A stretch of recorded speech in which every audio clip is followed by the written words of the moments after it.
On Mia's birthday. She waited all night, but Dylan never came back. It's because his first love is getting married today, to a notorious playboy in their circle, and he couldn't bear to see her jump into a burning pit. So he went to stop the wedding. Her eyes red and swollen. She sat in the living room all night, and at dawn, she received a call from an unknown number. Mia, marry me. Hearing that casual tone, Mia immediately pictured that cynical face in her mind. The man Dylan's first love was marrying. That notorious playboy in the circle. Mason, your fiancé stole my bride. Mason chuckled lazily. So it's only fair I steal his bride, right? Mia was silent for a moment, then gently shook her head. It's fair. Mason, on the other end of the phone, raised an eyebrow and said righteously, good then. I'll have another wedding in 15 days. Get your wedding dress ready. And wait for me to marry you. The call ended there. Only Mia was left looking at the table full of cold food, her eyes suddenly welling up. She hadn't expected that after waiting for so many years, she would finally get a marriage proposal. But the one proposing wasn't Dylan. The groom wasn't Dylan. And the one she was marrying wasn't Dylan either. She had known Dylan for 10 years. And from the first time they met, she had fallen deeply in love. It was at the opening ceremony of the first year of high school. He was wearing a blue and white school uniform, standing on the stage as the freshman representative to give a speech. Sunlight streamed through the auditorium's floor. 2. Ceiling windows, casting a golden edge on his sharply defined profile. The girls below whispered and secretly took photos with blushing faces. And she was just clutching the student ID she had just received, standing in the shadows of the last row of the auditorium. At that time, Dylan was the renowned star student of Fu Middle School. He always ranked first in monthly exams, won gold medals in math Olympiads with ease, and even the rolled-up sleeves when playing basketball carried a faint scent of cedar perfume, his every move exuding the nobility of a distinguished family's son. He was from a completely different world from ordinary students like her who got in on scholarships, and this object of admiration for all the girls in school. His gaze always followed only one person, Scarlett Xia, who grew up with him. Mia had seen him organizing notes for Scarlett Xia in the library, seen him taking off his jacket to drape it over Scarlett Xia when she was caught in the rain, and seen him search the entire city for a limited edition CD that Scarlett Xia casually mentioned. Later, she heard that their families were old acquaintances, and they had been engaged for a long time. It wasn't until the summer after the college entrance examination that the news of Dylan Corporation's collapse overnight swept the financial headlines. That Chairman Xing, who once drove a Rolls-Royce to school for a parent-teacher conference, jumped from the group's building. The next day, Scarlett Xia flew to the UK, leaving him alone to bear the sky-high debt, working day and night to repay it, his days muddled, weary, and disheveled. That night, Mia found Dylan, drunk and unconscious, in the alley behind a bar. His expensive shirt was wrinkled, his eyes bloodshot, like a discarded dog. She squatted down to help him, but he grabbed her wrist, alcohol mixed with the smell of blood spraying onto her face. Who are you? Mia, she said softly. We're from the same school. You probably don't remember. He indeed didn't remember, but he let her take him home. Dylan that night was like an out of control beast, pinning her onto the narrow bed of her rental room, kissing her until her lips went numb. Later she found out that, half an hour before she found him, Scarlett Xia had updated her. A photo of her kissing her new boyfriend under the Eiffel Tower. After waking up, he voluntarily offered to take responsibility for her. Later, he moved into her rental room, which was less than 20 square meters. The two held each other for warmth, and together they weathered the most difficult days. But she knew that even though she had brought back this fallen rich young master, his heart never belonged to her. He had never forgotten Scarlett Xia. She had seen him staring blankly at Scarlett Xia's photo on his phone late at night, seen him eat instant noodles for 3 consecutive months just to save money for a ticket to Paris, and seen him rush out the door after receiving a text message from Scarlett Xia on her birthday. But she was still infatuated. She helped him revise his resume late at night, accompanied him to mail cover letters from door to door, and faced the intimidation of debt collectors with him. In the most difficult times, She secretly sold the only jade bracelet her mother left her, just to buy him a decent suit for his interview. Later, he finally remembered she liked 2 spoons of sugar in her coffee, would text her to remind her to eat dinner when she was working overtime, and would gently drape a coat over her when she fell asleep. She thought she had finally warmed up this block of ice. And he, once again, made a comeback, leaping to become the highly sought after Crown Prince of the Jingguan. Just as everything was developing in a good direction, Scarlet Xia returned to the country. Everything went back to square one. He would drive to the airport late at night to pick her up, host a welcome banquet for her regardless of past grievances, and even, upon hearing the news of her marriage, rushed to stop the wedding without a second thought. 7 years. She gave her all. Yet it still couldn't compare to Scarlet Xiao's single sentence. I'm back. Finally. She was tired and couldn't love anymore. Mia stood up and started packing her things. Piece by piece, she threw them all into trash bags. The garbage truck happened to arrive, and she watched the workers throw the bags onto the truck, as if discarding her 7 years of obsessive delusions. What did you lose? The door was suddenly pushed open, and Dylan's voice came from behind. Mia didn't turn back, her voice calm. Some useless things. Mia looked up at him. I tidied up the house and threw away some useless things. With just a few words, Dylan's expression changed, and he pushed her aside and rushed into the room. Who allowed you to touch my things? He rummaged through boxes and cabinets, his face getting uglier and uglier. After searching the entire study, he seemed unable to find it and immediately rushed out the door. As the two passed each other, Dylan accidentally bumped into Mia. Mia stumbled, her forehead hitting the doorframe, and blood gushed out. Worried that he had lost something important, she chased after him without even tending to her wound. Then, she saw the most absurd scene of her life. Dylan, who had severe germophobia, was kneeling in a pile of trash, frantically searching. Seeing his anxious look, she felt a pang of guilt and quickly explained. The trash I threw away has already been taken by the garbage truck. You can only find it at the landfill. I threw away my things, and I might have accidentally put yours in too when I was tidying up. I'm sorry. Only then did Dylan notice her injury. He paused, reached out as if to touch her, then pulled back. I was too rushed just now.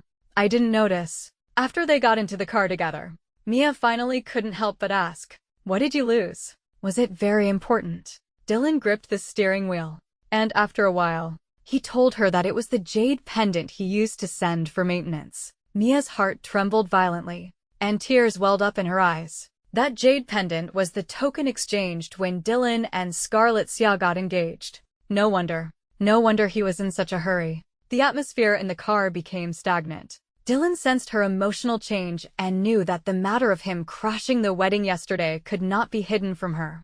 He explained, before Grandpa Xia passed away, I promised him that I would take good care of Scarlet Xia for him. You also know Mason's reputation. If Scarlet Xia really married him, her rest of her life would be ruined.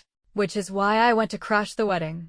Everything he said was just an excuse to placate her. He crashed the wedding because he still liked Scarlet Xia and couldn't bear to watch her marry someone else. And the reason he came back to look for the jade pendant, which had long lost its contractual effect, was also because he fundamentally believed that he was the one who should marry Scarlet Xia. Thinking of this, Mia felt waves of stabbing pain in her heart. She turned her head to look out the window, tears sliding down silently, gradually drying in the wind. Yes, Mason has also found a new person to marry and won't pester Scarlet Xia anymore. You can rest assured. Hearing her confident tone, Dylan's brows furrowed slightly. Mason has found someone new to marry. Who told you? Mia was about to tell him that the marriage partner was her when a sudden phone ring echoed in the carriage. As soon as it was connected, Scarlet Xiao's sobbing voice came through. Luke, my parents are furious that I ran away from the wedding and are forcing me to kneel in the ancestral hall and receive family punishment. I'm definitely going to be beaten to death. What should I do? I'm coming right over. He quickly hung up the phone and then looked at Mia. Mia, I have something urgent to attend to.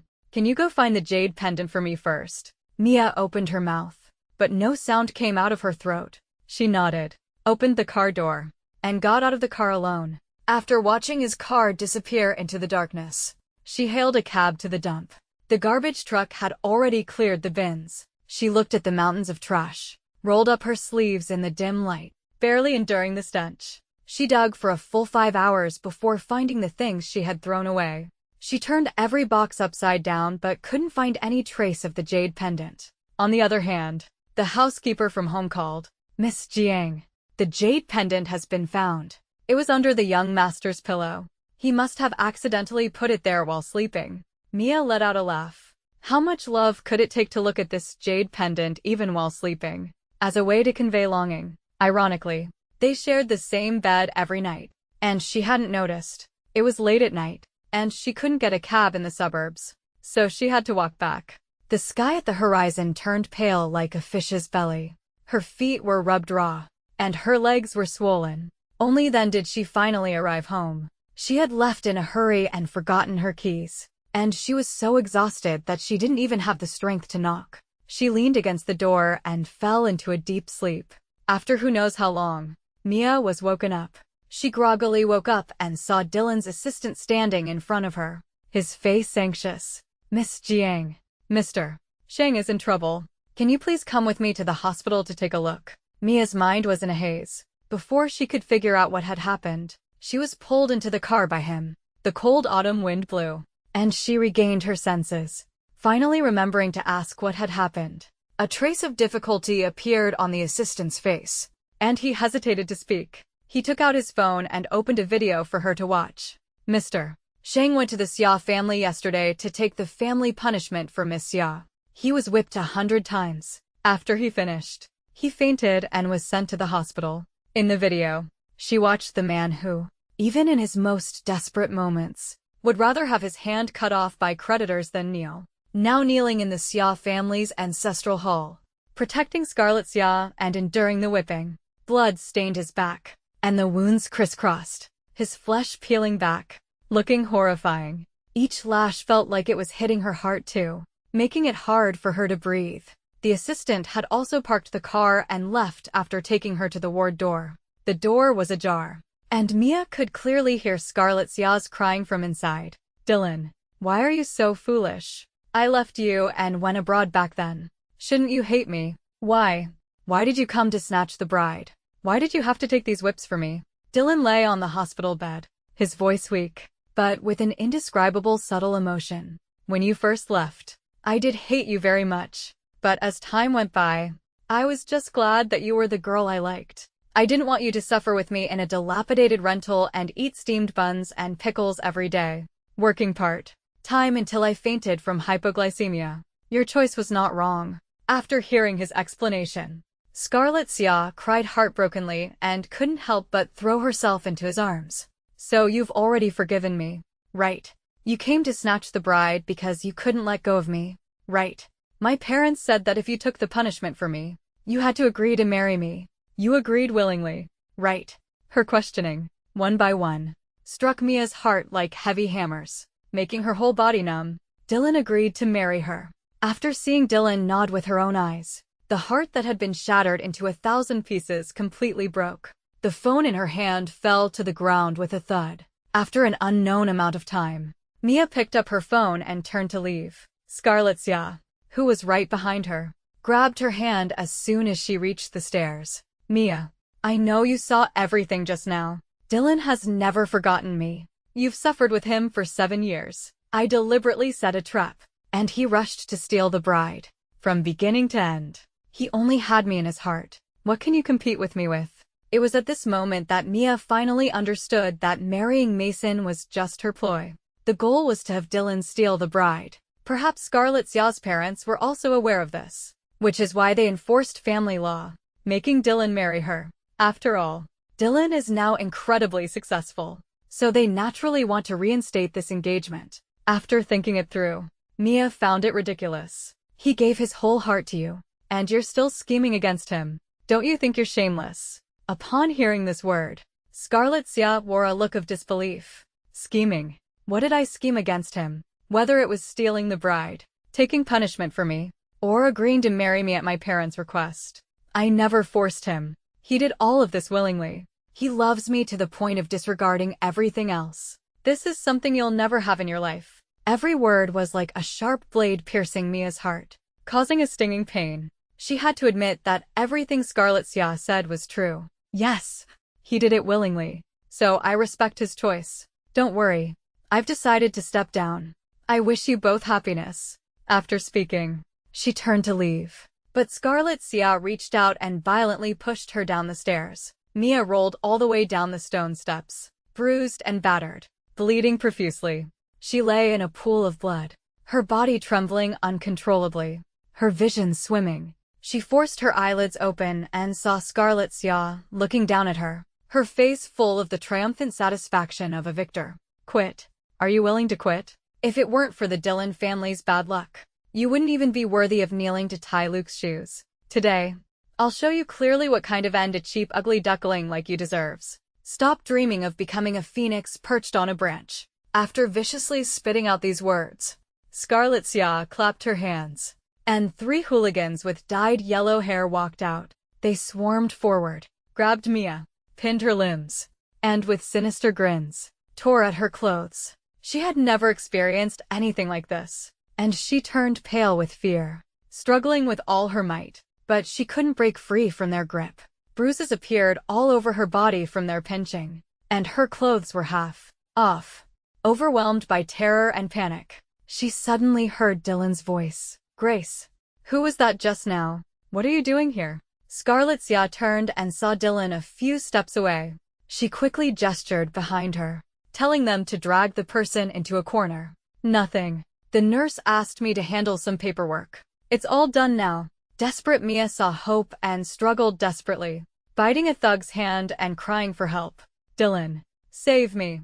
Dillon, who was about to turn, stopped abruptly upon hearing the familiar cry. Why do I hear? No one spoke just now. Dillon, are you hallucinating? Scarlet Xia panicked and quickly grabbed him, trying to lead him away. However, Dillon felt something was wrong and, hearing the continuous noise from the stairwell, instinctively wanted to go down and check. Something must have happened. I'll go take a look. But as soon as he took the first step, Scarlet Xia deliberately fell to the ground, making a noise.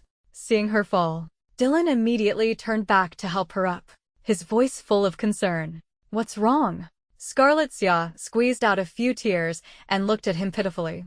I twisted my ankle. It's nothing. You should go see. Without a second thought, Dillon picked her up and hurried back to the ward, leaving only a sentence echoing in the stairwell. You're injured. Where else could I go? Nothing is more important than you. Hearing the person walk away, the thugs breathed a sigh of relief and glared hatefully at Mia, whose mouth was tightly covered. What's the use of calling out? Mister, Xing heard you, but he doesn't care if you live or die. Miss Xia said you're best at seducing men into bed. Behave yourself today and serve us brothers well. And if we're in a good mood, we might spare your life. Hearing their blatant threats, Mia's eyes were filled with endless terror. She saw the handles of knives in their pockets, and the fear of death surged, causing her to stop struggling instantly. The 3 thugs were pleased with her current attitude, loosened their grip, and discussed dragging her to the garage since there were many people around. As they pulled her downstairs, the men took the opportunity to grope her all over. Mia felt so disgusted she wanted to vomit, but she could only endure it and observe the surroundings in silence. When they reached a corner, she took advantage of 2 thugs lighting cigarettes to elbow another thug away and rushed into a ward as if her life depended on it. After locking the door, sounds of banging and curses came from outside. She looked at the empty room, her heart about to leap out of her chest. Mia knew that the door wouldn't stop them and ran straight to the window.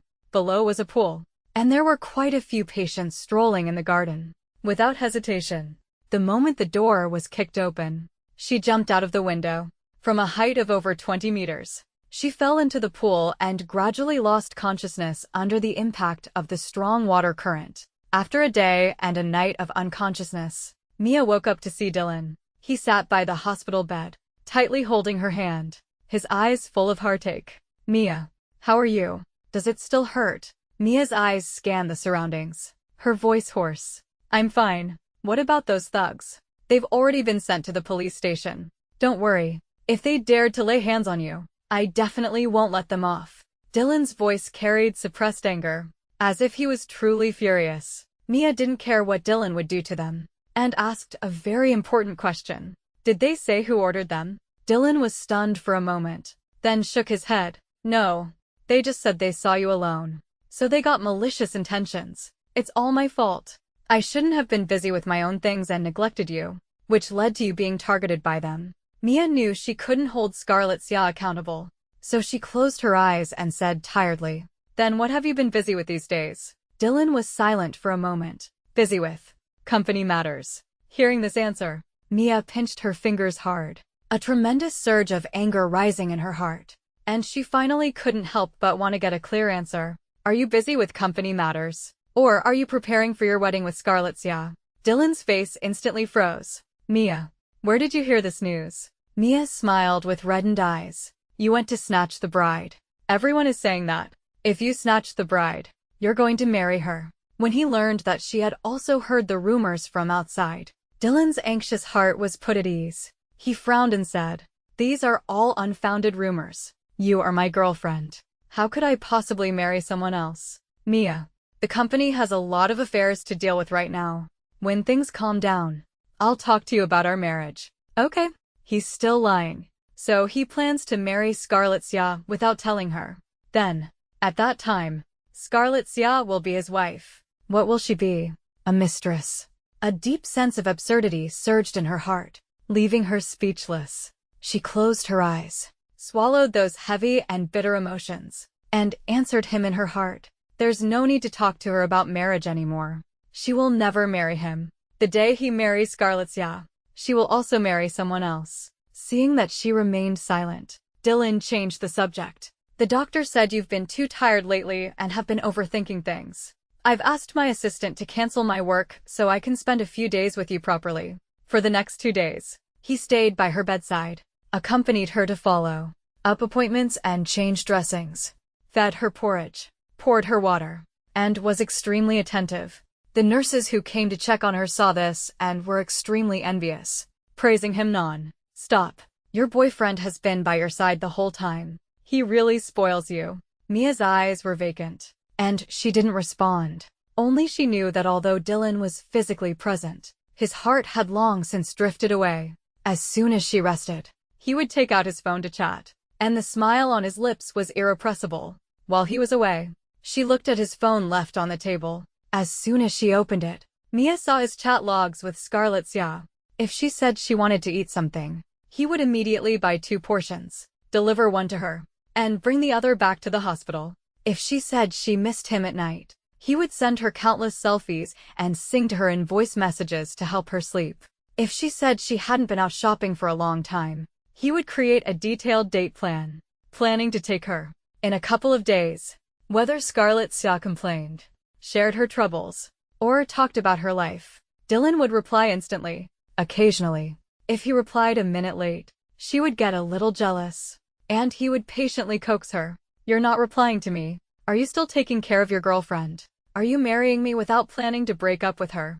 Mia has been with me for 7 years. I can't just break up with her like this. So this wedding is just to give an explanation to you. It took Dylan an hour to reply to this message, with only a few short words. No, I'm marrying you because I love you. Looking at these dense chat records that seemed endless, Mia remembered that when Dylan was with her, he was mostly silent. When she spoke or shared her daily life, he might reply with a simple or okay after half a day. When they went on dates, he was always distracted, often lost in thought, even after she took a knife for him and got injured, and their relationship had heated up. He was never as proactive or enthusiastic with her as he was with Scarlet Xia. In their relationship, she always takes 99 steps, hoping he'll take the last one. But he was hesitant, preoccupied with old people and old memories, unwilling to give her a complete commitment. So she won't wait anymore. On the day she was discharged from the hospital, perhaps noticing her low spirits, Dylan proactively offered to make up for her birthday. He bought flowers, ordered a cake, and arranged a candlelight dinner at a restaurant on the mountainside. After lighting the birthday candles, he placed the birthday hat on her head and spoke with extreme gentleness. Mia, happy birthday. What's your wish this year? Mia closed her eyes, clasped her hands, and solemnly made her wish in her heart. I hope the wedding goes smoothly. And I hope Dylan can marry Scarlett Xia as he wishes. From now on, he and I will have nothing to do with each other. When she opened her eyes again, she met Dylan's handsome gaze. What did you wish for? Tell me about it. Wishes don't come true if you say them out loud. Hearing this answer, Dylan chuckled and ruffled her hair. If you don't tell me, how can I fulfill it for you? Mia blew out the candles. Her gaze fell on him, and she said softly, can you fulfill any wish for me? Any wish at all? Hearing his confident tone, she also smiled. I don't need your help. My wish is very simple and will definitely come true. After speaking, she got up and went to the restroom. As it turned out, by chance, she saw Scarlett Xia there. Scarlett Xia glanced at her, her tone dismissive. Dylan brought you to this restaurant. I can't believe after all these years abroad, he still remembers my favorite restaurant. Tell me, did he bring you here to date? Or to reminisce? Seeing the smug expression on her face, Mia turned off the faucet, not wanting to deal with it. But she was being aggressive. I just saw your birthday cake and it looked familiar. Let me guess. Dylan probably buys you this cake every year, right? After all, I always order cakes from here for my birthday. The dishes on your table, dragon well shrimp, crab roe noodles, and steamed mandarin fish, are also my favorite flavors. Do you like them too? A couple of days ago, I was flipping through my yearbook and found that you had short hair in high school. Didn't you? Your current hairstyle is exactly like mine in high school. Long hair with slight curls, bangs at eyebrow level. You're so thin. And sometimes when I catch a glimpse, you really do look a bit like me. Also, in the few times we've met, the clothes you wear and the jewelry you have on are all from my favorite brands from 6 or 7 years ago. Though I don't like them as much now. Tell me, is it a coincidence or intentional to make someone unconsciously become another person's shadow? Did Dylan turn you into this because he likes this style? Or because he can't forget me? As she spoke sentence after sentence, the color drained from Mia's face. She lowered her head and looked at the clothes, shoes, and bag she was wearing, all of which were gifts from Dylan without exception. And the hairstyle in the mirror, which looked pure and lovely, was also specially trimmed by him with a stylist for her. The dishes and cake that Scarlett Xia mentioned did indeed appear frequently on their dining table. Scarlett Xia was still giving examples. And as she listened, she unconsciously recalled bits and pieces of the past. The gifts he gave, the occasions he took her on dates, his habit of kissing her earlobe when kissing. Without exception, they were all related to Scarlett Xia. For a moment, Mia felt her heart tremble slightly. So, from beginning to end, Dylan had only treated her as Scarlett Xia's substitute. So, the sincerity and love he had shown her were nothing more than arsenic coated in sugar. Mia couldn't remember when Scarlett Xia had left. When she came to her senses, half an hour had already passed. She looked at her own numb and hollow face in the mirror, her heart filled with a deathly stillness. After splashing water on her face, she dragged her heavy steps back to the dining room. She saw Dylan and Scarlett Xia chatting animatedly, as if they had forgotten her existence. It wasn't until she walked to her seat and picked up a glass of water to take a big gulp that he noticed her and turned to ask, Mia, why did you take so long? Are you feeling unwell? Mia put down the cup, looked at the cold dishes on the table, and said in a chilling tone, I'm not feeling well. I'm going back. After saying that, she picked up her bag and turned to leave. Dylan froze for a few seconds, picked up his jacket, chased after her, and pulled her back. What happened? Why are you suddenly unhappy? We haven't eaten the cake yet. Can we go back later? Mia closed her eyes tiredly, about to say she was tired, when Scarlett Xia came over with a smile. I can't drive because I drank today. Dylan, can you give me a ride? Your girlfriend probably won't mind, right? She said it in a spoiled tone. And Dylan agreed without thinking. Scarlett Xia pulled Mia towards the roadside, deliberately acting intimate, and chatted with her. Dylan was looking for his car with the car keys when he suddenly heard a scream. He looked back at the sound and saw a car speeding straight towards the two of them. And for a moment, he felt his heart stop. He ran over and hugged Scarlett Xia, rolling to the side of the road. Only Mia was left standing there, flying by the speeding car. She hit the ground heavily, and pools of crimson blood quickly gathered beneath her. Her internal organs felt like they had shifted, and the muscles in her body twitched uncontrollably. The excruciating pain surged in waves, tearing at her nerves. Watching Dylan hug Scarlet Xia and blow on the scrapes on her palm, Mia coughed up a large mouthful of blood. Her vision went black, and she fainted. When Mia opened her eyes again, she saw the doctor sigh with relief. "You were so badly injured. It's a good thing your will was strong enough to pull through, and nothing major happened. Your friend sustained minor injuries and was a bit shaken. Her boyfriend has been by her side, so don't worry. Call your boyfriend and ask him to come and look after you." After a moment of daze, Mia realized that the friend the doctor mentioned was Scarlet Xia. Then the boyfriend in his mouth must be Dylan. That makes sense. She was seriously injured, and Dylan was still accompanying Scarlet Xia. Anyone would think the two of them were a couple, right? A hint of mockery flashed in Mia's eyes, and without explaining, she spoke in a hoarse voice. "I don't have a boyfriend." The next second, the ward door was pushed open, and Dylan walked in carrying a thermos. "Mia, what did you say?" Seeing the surprise on his face, Mia averted her gaze and said calmly, "Nothing." Dylan didn't ask further, walked to her side, tucked her in, and poured her a glass of hot water. "Please don't be angry with me. When I realized the car was crashing and rushed over, it was already too late. Grace was closest to me, so I could only save her first. If I had had even one more second, I wouldn't have let anything happen to you." As he said this, Dylan's eyes were filled with sincerity and earnestness. Mia knew he was speaking the truth, but for her at this moment, whether it was the truth or not no longer mattered. The harm has been done, and the pain may fade with time, but the scars will remain forever. She lowered her eyes and murmured softly, "It's too late, and I can't go back." Dylan didn't hear clearly. He just poured her a glass of water. "Mia, the doctor said you're seriously injured and need to rest well. I've contacted doctors in Europe and plan to send you there to recuperate." Mia looked up and met his gaze calmly. "Europe? When do you plan to send me?" "I've booked a flight for 6 in the morning. 3 days from now." 3 days from now? Isn't that the day he and Scarlet Xia are getting married? So, is it to send her away? Just as Mia was about to speak, his phone rang. Seeing the name, Grace, he left a few words and hurriedly got up and left the ward. "So, it's settled. I've made arrangements in Europe, and someone will take care of you when you get there.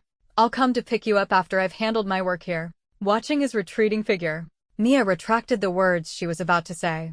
"No need. I'm getting married that day too. Anyway, all of this will be over soon. It doesn't matter if I say it or not." During these 2 days of recuperation in the hospital, Dylan would visit from time to time, but he would only stay for 10 minutes before leaving. Mia didn't ask him where he was going, because Scarlet Xia would message her any time to provoke her and tell her his whereabouts. They went together to pick out wedding dresses and candy, choose wedding rings, adjust the wedding venue decorations, and prepare invitations. Looking at the joy and smiles on Dylan's face in these photos and videos, Mia's heart was no longer stirred. She went alone to handle the discharge procedures, and then went to the mall to pick out a simple wedding dress for herself. Carrying the bags back home, just as she was about to push the door open, she heard a noisy commotion from inside. "Dylan, fine. You want to crash the wedding, but you're really going to marry Scarlet Xia. Have you forgotten how she publicly broke off your engagement and humiliated you 7 years ago? And now you're having a wedding and inviting so many guests. Mia will definitely find out. What are you going to do then?" Dylan took a sip of wine, his expression as calm as water. "Mia, I'll send her to Europe tomorrow morning. As long as we can keep the guests quiet. They're far away, and she won't know. You can hide it for a while, but not forever. Mia isn't not coming back. Anyway, you've always liked Scarlet Xia, and she's the one you really want to marry. Then don't trap Mia. Just give her some money and let her go." Hearing this, Dylan frowned and said almost instantly, "No. Mia accompanied me through the most difficult times. I can't treat her like this. And she loves me so much that she'll only marry me. No matter how much money I give her, she won't be willing to leave me." Having listened to their conversation word for word, Mia weighed the wedding dress box in her hand. Only marry him. Perhaps in the past, it was indeed so, but now, she no longer wanted to be his bride. So she raised her hand and pushed open the door, the sound of the door opening startling the group of people in the living room. Dylan didn't expect her to suddenly return, and his expression was slightly stunned. Mia, you're out of the hospital. Why didn't you call me to pick you up? Weren't you busy? So I didn't bother you. Seeing her normal complexion, everyone thought she hadn't heard, and felt relieved. Covering it up with some casual talk, Mia didn't want to stay with them either, so she made a few perfunctory remarks and went upstairs. After a while, Dylan saw everyone off and also returned to the bedroom. What did you buy? A white dress. I really liked it, so I bought it. As soon as Mia opened the suitcase, Dylan walked over and reached out, as if wanting to open the box containing the wedding dress. You like it so much. Let me see how pretty it is. Mia quickly pressed his hand. I just finished packing. If you mess it up, I'll have to pack it again. Don't look. Dylan then noticed she was packing her suitcase and nodded. I'll help you pack. And I'll take you to the airport tomorrow. Watching his busy figure folding clothes and getting makeup, Mia withdrew her gaze and said nothing. That night, neither of them slept much, and they both woke up at 4 in the morning, perhaps feeling a bit guilty. Dylan took the initiative to make breakfast. Mia knew today would be tiring, so she didn't refuse. The two of them quietly finished their meal, and then Dylan picked up the suitcase and was going to take her to the airport. Halfway to the airport, as dawn was breaking, Scarlett Xia's call came through. Dylan, it's 5:30 already. Are you up? They're coming to pick me up at 6, and my parents are waiting. Aren't you coming over? Dylan checked the time and looked at Mia. Mia, can you take a taxi to the airport yourself? Before he could finish speaking, Mia opened the car door and got out of the car herself. You go and be busy. Okay, then be careful. Remember to call me when you get to Europe to let me know you're safe. Once I finish my work here, I'll come and join you. Mia listened quietly to his instructions, without saying a word. After his car drove away and disappeared into the morning light, she took out her phone and called Mason. I'm ready. 20 minutes later, Mason's sports car engine sound approached. And finally, with a beautiful drift, it stopped steadily in front of Mia. The car window rolled down, revealing a handsome face that was unrestrained and wild. The man rested one hand on the steering wheel, his eyebrows slightly raised, a cynical smile playing on his lips. The collar of his black shirt was unbuttoned twice, revealing sharp and distinct collarbone lines, and his whole demeanor exuded an untamed wildness. Get in, bride. Mia froze for a moment. This was the first time she had seen Mason in person. Just like in the rumors, he exuded a wild and unrestrained aura all over, yet inexplicably drew people's eyes. Do we need this big of a show? She glanced at the long line of wedding cars behind him, furrowing her brows slightly.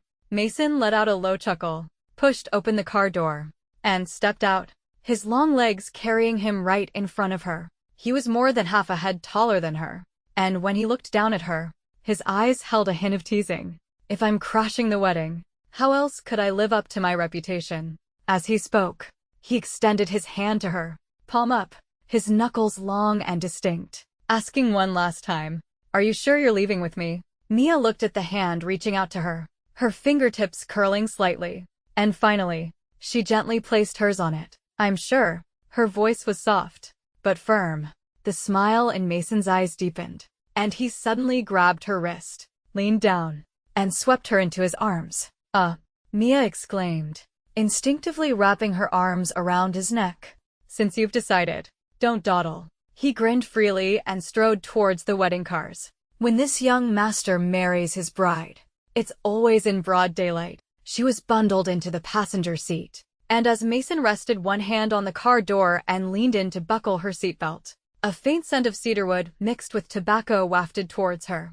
He was so close. His breath almost brushed her ear. Mia's earlobes heated up, and she instinctively turned her head away. Nervous, he chuckled, his voice alluring. Don't worry, I don't bite. After speaking, he closed the car door, walked around to the driver's seat, and stepped on the gas, the sports car roaring as it sped away. Behind them, dozens of wedding cars followed, the spectacle so grand that it drew frequent glances from passers-by. At the same time, in another wedding car, Dylan gazed at the rapidly receding scenery outside the window. Yet his heart felt inexplicably hollow. Scarlett Xia linked her arm with his, leaning her head on his shoulder, and said sweetly, Dylan, I'm finally marrying you. This is my dream. She looked up at him, her eyes full of expectation. And you, marrying me is your dream too, right?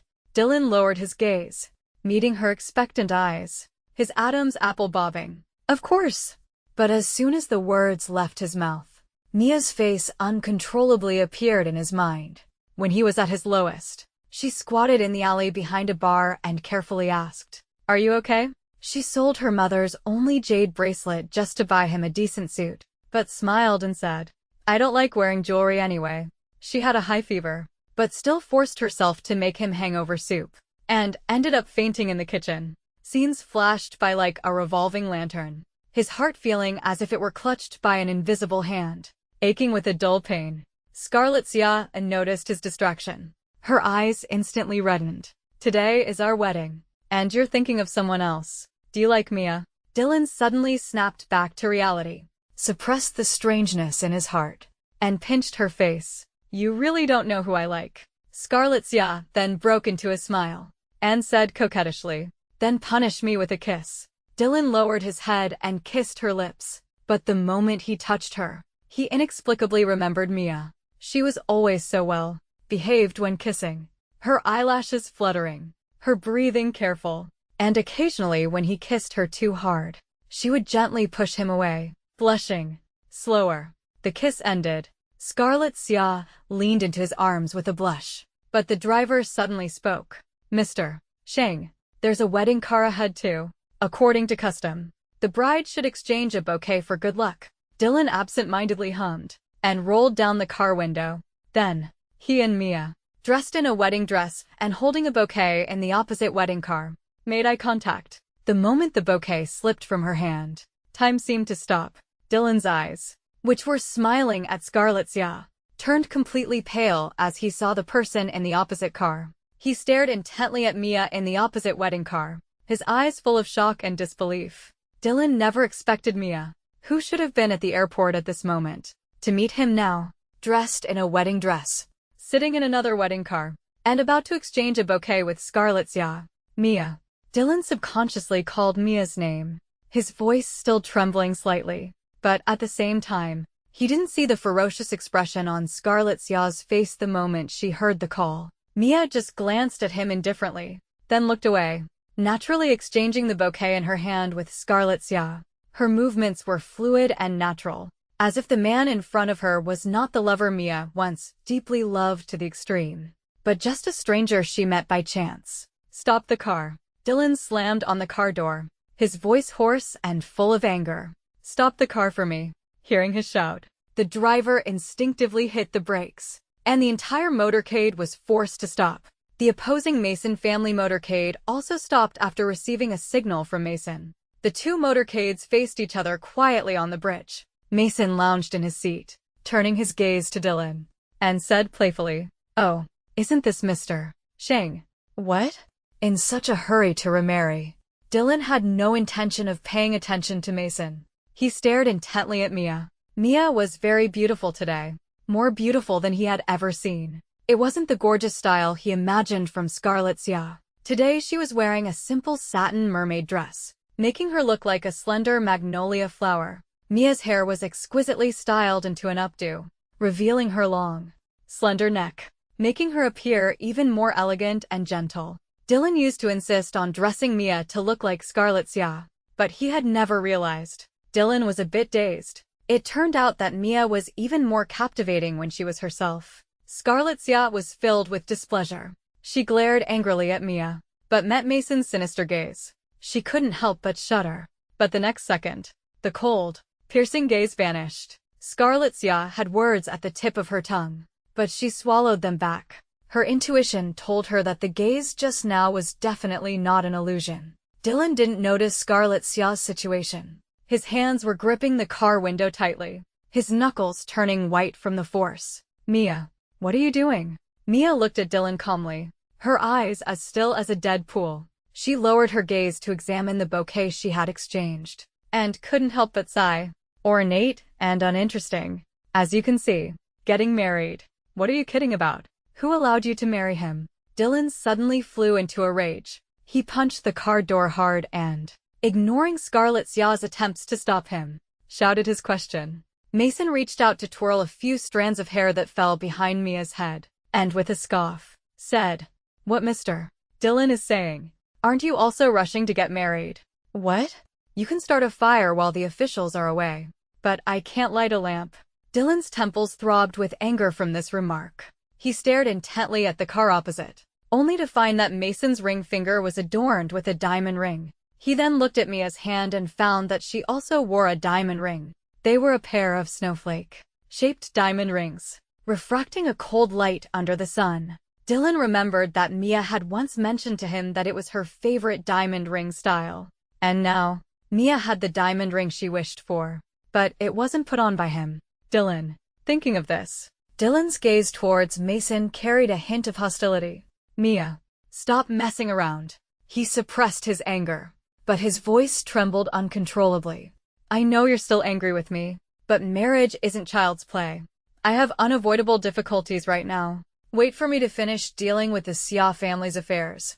Dylan. This was the first time Mia had interrupted him. Her voice was soft, but it was like a sharp knife, piercing Dylan's heart fiercely. "Do you still remember the birthday wish I made?" Dylan was stunned. "My wish was that I hoped my wedding would go smoothly." Mia slowly looked up, revealing a pale smile. "And I wish you a happy wedding too." This sentence struck Dylan like a thunderclap. He instantly recalled Mia's unusual behavior that day, and her words, "My wish can definitely come true." He remembered her silence as she packed her bags. So, everything had a pattern. So from that moment on, she had decided to leave him. No. Dylan tried to push the car door open, but Scarlet Xia grabbed his hand. "Dylan, today is our wedding. What are you doing?" His steps were stopped by this remark. Dylan turned to look, and Scarlet Xia was already sobbing uncontrollably. He felt as if a bucket of cold water had been doused on him, and he stopped his absurd actions. "I'm sorry, Grace. I just wanted to ask why." "Because you wanted to send me to Europe this morning," Mia said calmly. "Because you're on your way to marry Scarlet Xia right now. Because you never truly loved me in these 7 years." Mason pressed the car window at the right moment, and the wedding car slowly started moving. The Mason family's motorcade slowly drove off the bridge. A moment later, the Dylan family's motorcade also slowly started moving. The two motorcades slowly drove in different directions, and Dylan subconsciously wanted to turn back to look for something. "Dylan." Hearing Scarlet Xia's voice, Dylan finally came back to his senses. "I'm sorry, Grace. I was just feeling a bit." Dylan held Scarlet Xia's hand, his words of explanation pale and powerless. Even worse, he couldn't even utter any explanation. Scarlet Xia, however, burrowed into Dylan's arms at this moment. "Dylan, you don't need to say it. I understand everything. Mia, after all, accompanied you through those very difficult times, endured so much hardship with you, and helped you make a comeback. It's only natural that you'd still have feelings for her. But now she has her own happy ending. We should be happy for her." Scarlet Xia seemed to have completely forgotten that the initial reason for her marriage to Dylan was because she was supposed to marry that scoundrel Mason. And Dylan, thinking it was a trap, had rushed to stop the wedding. Dylan hugged the person in his arms tightly. He wanted to say something, but as the car got closer to the wedding venue, it was too late to say anything now. Dylan thought that after the wedding, he would find Mia and explain everything, and then she would forgive him. Around him were the noisy blessings. Scarlet Xia, wearing an expensive haute couture wedding dress, sparkled under the lights. She smiled brightly, her arm linked with Dylan's. Dylan pulled his scattered thoughts back and focused on the wedding ceremony. As he slowly slipped the ring onto Scarlet Xia's ring finger, Dylan inappropriately thought of the snowflake ring on Mia's finger. "Dylan." Scarlet Xia's dissatisfied reminder came. "Now you should kiss me." Dylan snapped back to attention and leaned down to gently kiss Scarlet Xia's lips.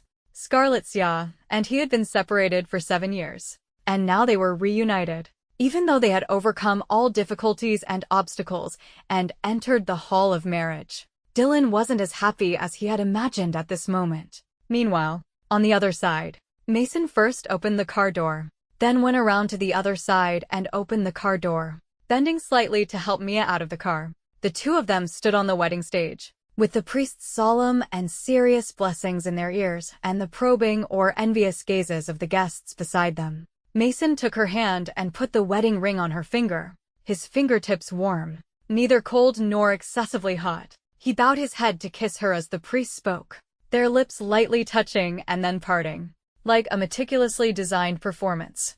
Gentle, restrained, but enough to make everyone believe he truly loved her. As soon as the kiss ended, applause erupted instantly. Mason put his arm around her waist and smiled in acknowledgement amidst the blessings of the crowd. He leaned close to her ear, his breath warm, his voice deep, with a hint of a smile. "Mrs. Mason, your acting is quite good." Mia's eyelashes trembled slightly, the corners of her lips still maintaining a perfect curve. She quietly replied, "Likewise, Mr. Mason." In the eyes of outsiders, they were clearly a loving couple. By the time the wedding banquet ended and they returned to the Mason family villa, it was already late at night. Mia took off her high heels and stepped barefoot onto the soft carpet. The hem of her wedding dress dragged across the wooden stairs, making a faint rustling sound. Mason followed behind her, his suit jacket already off, his tie loosely hanging around his neck, exuding an air of lazy rogue. Tired, he casually poured her a glass of water and handed it to her, his tone as casual as if he were asking about the weather. Mia took the glass, her fingertips brushing against his unintentionally before quickly pulling away. She looked up at him and asked directly, "There are no outsiders now, Mr. Chi. Can you tell me the real terms of this marriage?" Mason raised an eyebrow and suddenly smiled. He walked to the floor, to ceiling window, his back to her, and said with a hint of playfulness, "Miss Jiang is indeed very smart." He turned around, his gaze open and sharp. "Our marriage is essentially a partnership." "A partnership?" "Yes." He took a few steps closer, looking down at her, a half smile playing on his lips. "I need a wife to deal with my family and the media, and you need a husband to escape Dylan's shadow.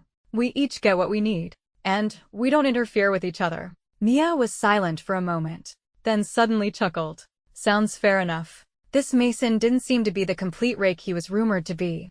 Just looking at the seriousness and sharpness he's showing now is enough to tell you something. Mason didn't notice Mia's scattered thoughts. He nodded, pulled a document from the bookshelf nearby, and handed it to her. "These are additional clauses to the prenuptial agreement. You can take a look. After marriage, we'll be husband and wife in name, but our private lives will be completely separate, and our finances independent. Of course, in front of others, we'll need to act like a loving couple." Mia took the document, quickly scanned it, and looked up at him. "What if one of us wants to end this relationship someday?" Mason's eyes flickered slightly, and he said casually, "Then we notify the other party 3 months in advance and peacefully dissolve the engagement. Deal." Mia signed her name decisively and pushed the document back to him. Mason put the document away, suddenly leaned in close to her, and lifted her chin with his long fingers. The seriousness in his eyes from before disappeared. At this moment, he seemed to have put on that pretense again, and his words carried a hint of playfulness. "However, Mrs. Mason, I suggest you start getting used to this identity from now on." He turned his head and whispered in her ear, "After all, starting tomorrow, everyone in the city will be watching us, guessing how long this marriage will last." Mia looked up and met his gaze, a slight smile playing on her lips. "Don't worry, I won't disappoint Mr. Mason." Mason chuckled softly, seemingly very pleased, then let go of Mia and turned to walk towards the door. "Good night then, Mrs. Mason." The door was gently closed. Mia stood in place, looking at herself in her wedding dress in the mirror, and slowly exhaled. The next day, Mia stood in front of the Mason family estate with her suitcase, looking up at the low-key luxurious mansion. The entire estate was like a sleeping giant beast, quiet yet dangerous. "Miss Jiang, Mr. Mason has instructed me to take you to the master bedroom to settle in first." The butler appeared by her side at some point, his voice respectful but devoid of warmth. Mia nodded and followed him through the courtyard.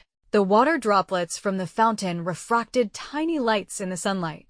The Juliet roses blooming in the garden emitted a faint fragrance. completely different from the cedar perfume she often smelled in Dylan's apartment. A faint woody scent wafted through the air. It seemed to be Mason's scent. The butler had no intention of letting Mia linger in the front hall. He kept going forward and led her up to the 3rd floor. Other family members do not live in the old house very often. If Miss Jiang is interested, after resting, I can take you around to familiarize yourself with the layout of the old house, he explained as they walked. Mia stood on the stairs, overlooking the magnificent yet cold house, remaining somewhat silent. Her fingertips unconsciously caressed the suitcase handle. The manor was too vast, and in the portrait paintings hanging on both sides of the corridor, every pair of eyes seemed to scrutinize her. An outsider. Recalling that one of the reasons Mason had mentioned for facilitating this marriage was to deal with the family, she immediately felt that the manor seemed a bit terrifying. Mr. She said that you are only staying here temporarily, and after visiting the elders, Mr. She will take you to his permanent residence. It sounded like not only she, but even Mason, would not be staying long at the old house. Mia gently pushed open the door, and sunlight streamed into the room through the floor. 2. Ceiling windows, casting dappled shadows on the carpet. The room was more minimalist than she had imagined, with no excessive decoration, just a large bed and a wall of bookshelves. She noticed the neatly arranged finance books on the bookshelf, the creases on their spines indicating that they seemed to have been frequently read. Miss Jiang, I'll be going down now. If you have any requests, please tell me. Later, Mr. She will return to join you for the family dinner tonight. I understand. Thank you. The door was completely closed, leaving Mia alone in the room. She let out a long sigh of relief. Finally relaxing, Mia sat on the sofa and opened her phone, wanting to ask Dylan if there were any precautions for the family dinner tonight. But in the next second, she received a call from Dylan. The phone vibrated, and Dylan's name flashed on the screen. Mia hung up without hesitation and blocked him. But immediately, text messages flooded in like a tide. Mia, we need to talk. That wedding wasn't what you thought it was. I never stopped loving you. Mia threw her phone onto the bed and walked to the window to take a deep breath. 7 years of relationship, it turns out, was just a substitute game. She didn't understand why Dylan could still say such things so righteously. Mia raised her hand and stroked her slightly curly long hair. This hairstyle, the same as Scarlett Xia's, was cut by Dylan himself when he took her. Footsteps suddenly came from outside the door. Mia quickly wiped away the tears that hadn't fallen from the corners of her eyes. The door was pushed open, and Mason leaned against the doorframe, his tie loosely hanging around his neck, his suit jacket casually draped over his shoulders. It seems Mrs. has settled in. His voice carried its usual flippancy, but his eyes sharply caught her reddened eyes. Mia's fingernails dug into her palm. She forced herself to smile. I just arrived not long ago, and I was about to unpack. Mason walked into the room and closed the door behind him. He still carried a faint scent of alcohol, mixed with woody cologne, creating a peculiar sense of contradiction. The family dinner is earlier, Mason said. The old man wants to see you. Now, I thought. Mia asked, a bit flustered. Then do I need to prepare anything? You don't need to prepare anything. Mason rummaged through the cloakroom nearby and after a moment, he took out a dark green dress and handed it to Mia. Change into this. The color suits you very well. Mia took the dress, and its texture felt cool and silky. Why do you have women's clothes in your room? Mason raised an eyebrow at her words. Of course. I prepared it especially for you. What?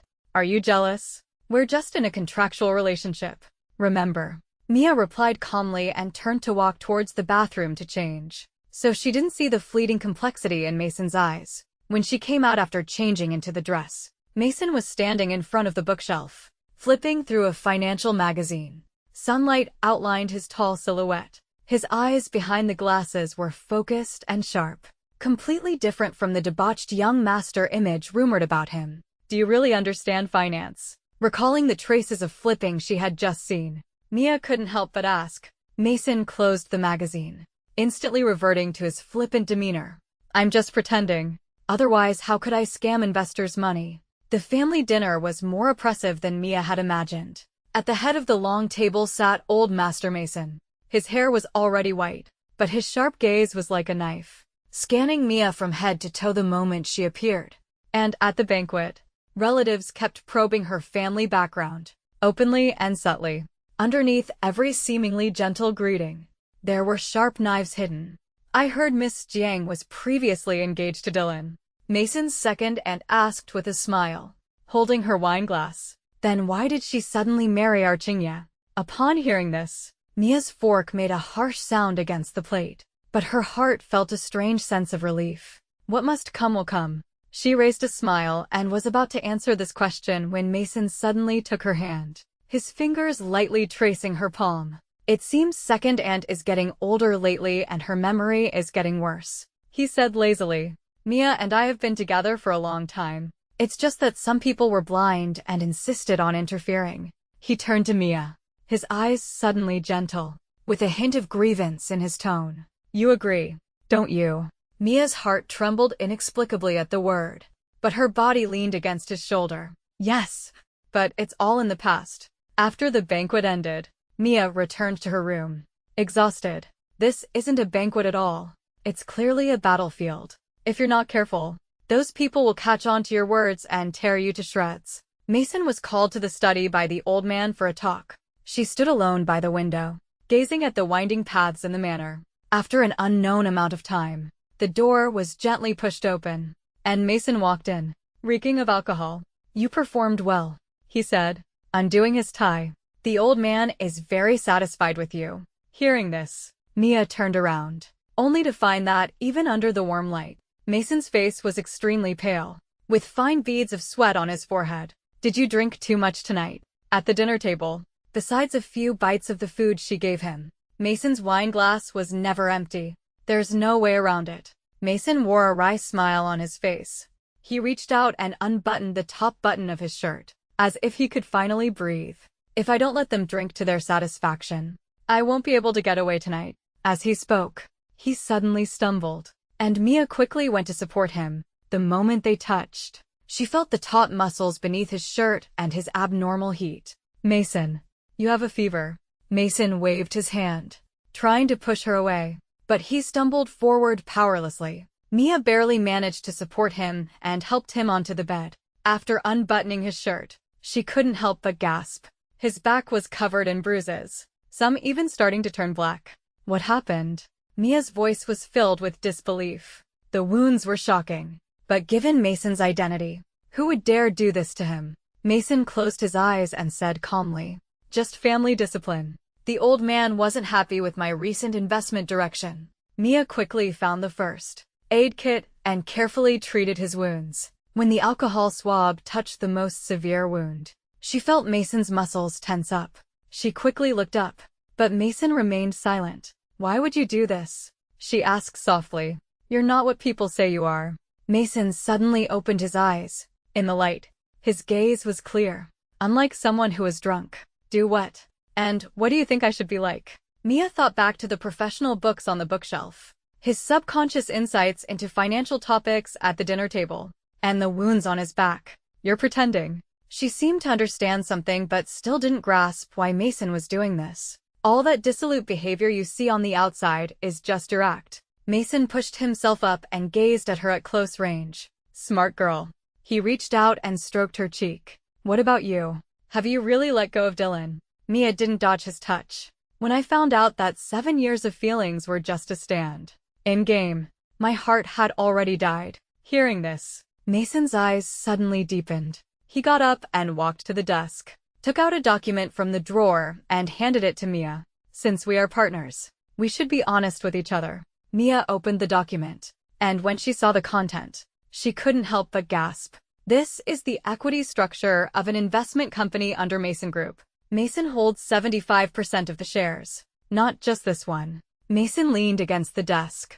I also have controlling stakes in 3 tech companies and shares in 2 biopharmaceutical companies. The old man wants me to take over the family's traditional industries, but I am laying the groundwork for future markets. So you deliberately pretended to be a playboy. Like a smoke bomb. This disguise can help me lower everyone's expectations. Mason picked up the conversation, including the old man. This way, when I make a real move, I won't encounter too much resistance. He walked in front of Mia, leaned down slightly, and met her eyes. "Now you know my secret, Mrs. Mason." Mia looked into his deep eyes. Her heart suddenly accelerated. "Then why are you willing to tell me all this?" "Because." Mason's gaze swept over Mia's face without reservation. "Because I realized we are the same kind of people, both using different ways to escape others' expectations and control." It was late at night, and the moonlight outside spilled over the two of them. Mia suddenly realized that this contract marriage might be much more complicated than she had imagined. Dylan stood in the empty master bedroom of the villa, his fingers brushing over the faint traces of dust on the dressing table. Mia's daily necessities used to be placed there, neatly arranged. She would sit here and carefully take care of her skin, while Dylan would lean against the headboard and quietly watch her. In Dylan's turbulent life, those were rare moments of warmth. But now, there was nothing there anymore. The phone screen went dark again. The 17th call still went unanswered. Dylan stared intently at the word Mia on the phone screen until the characters blurred. In the WeChat chat box, it was also filled with messages he had sent, but he had never received a reply. The last message was from Dylan, saying, "Mia, stop fooling around. Come home, sir. Here is the coffee you wanted." The butler carefully placed the cup on the nightstand. Dylan turned around and realized that it was where Mia would place a cup of warm water every night. Dylan just stood there quietly. He didn't touch the coffee. He asked for that cup of coffee merely out of subconscious habit after coming home. Every time Dylan came home, Mia would bring him a cup of coffee. The room fell silent. And suddenly, Dylan's gaze was drawn to the not quite closed nightstand. He seemed to see a familiar box. Dylan's heart skipped a beat. He stepped forward and pulled open the drawer. It was a black velvet jewelry box, and inside was a sapphire necklace they had bought at an auction last year. Mia had loved it back then, but now, the necklace was covered in dust, quietly forgotten here. Did she leave anything else? Dylan heard his own voice, dry and hoarse, like a desperate traveler in a desert. The butler hesitated.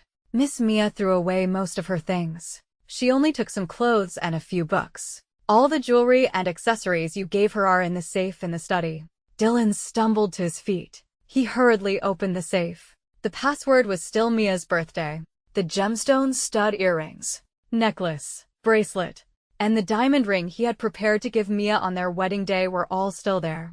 With a bang, Dylan's fist hit the metal door of the safe, and blood immediately seeped from his knuckles. But Dylan couldn't feel the pain. He only felt a larger wound bleeding profusely in his heart. He remembered the night of Mia's birthday a month ago, her trembling eyelashes as she made a wish, and the phrase, "Wishes don't come true if you say them out loud." So, from that moment on, Mia had decided to leave. "Dylan."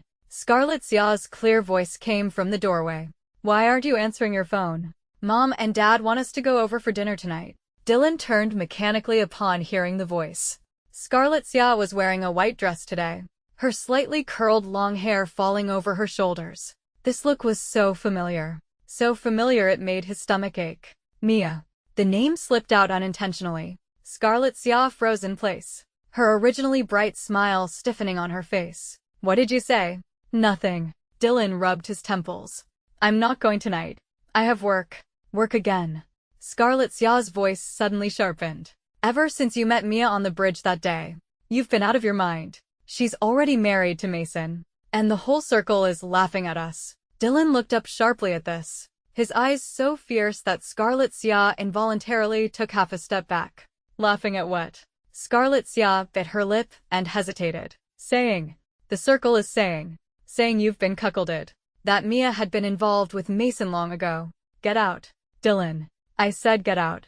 Dylan's roar made the whole house seem to buzz, and Scarlett Xia, who originally wanted to say something, could only turn and leave with red eyes. Silence returned to the room.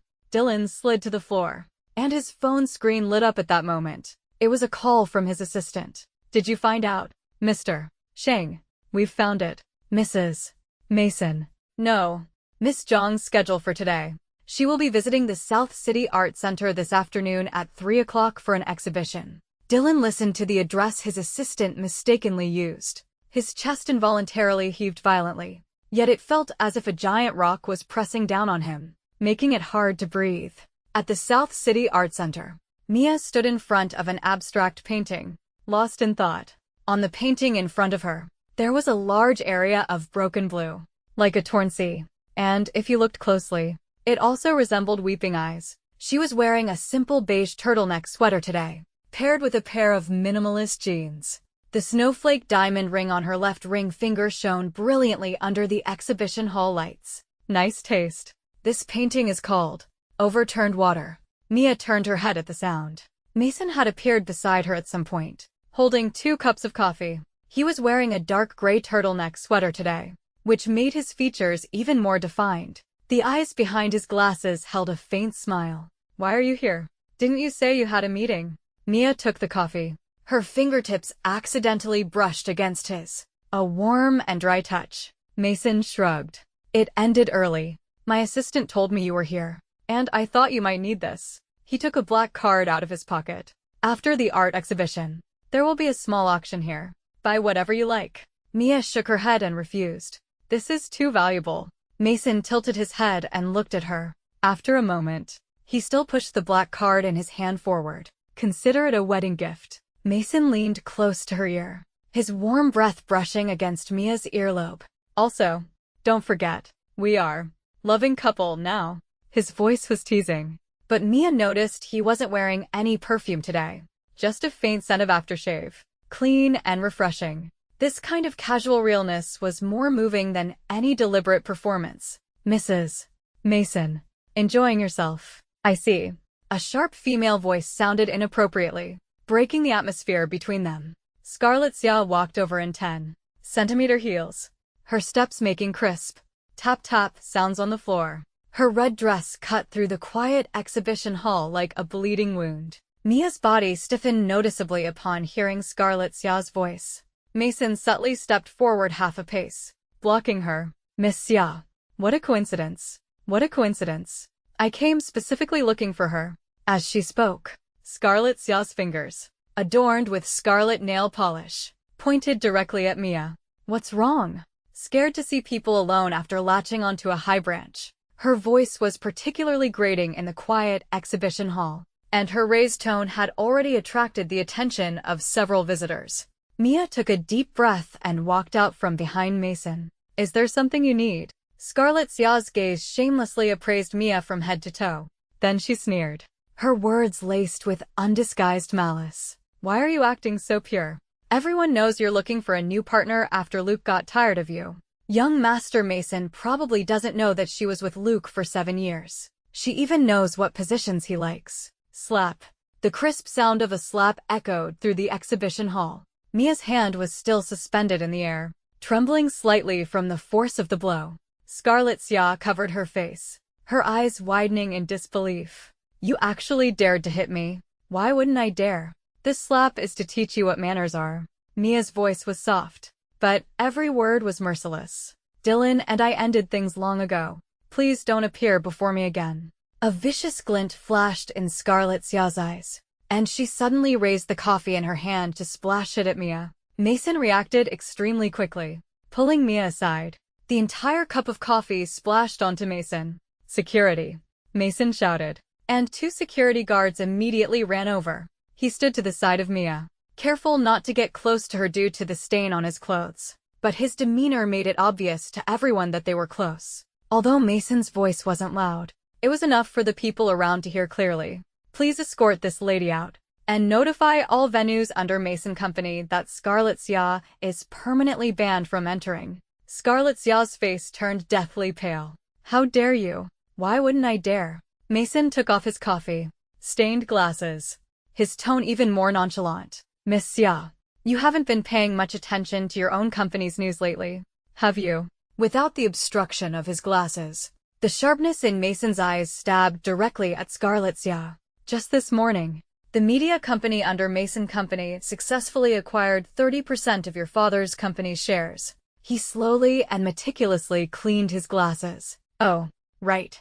Mason lowered his voice slightly, but still kept it at a level where Scarlett Xia could hear clearly. Miss Xia, your photos from your vacation in Maldives last year were truly radiant.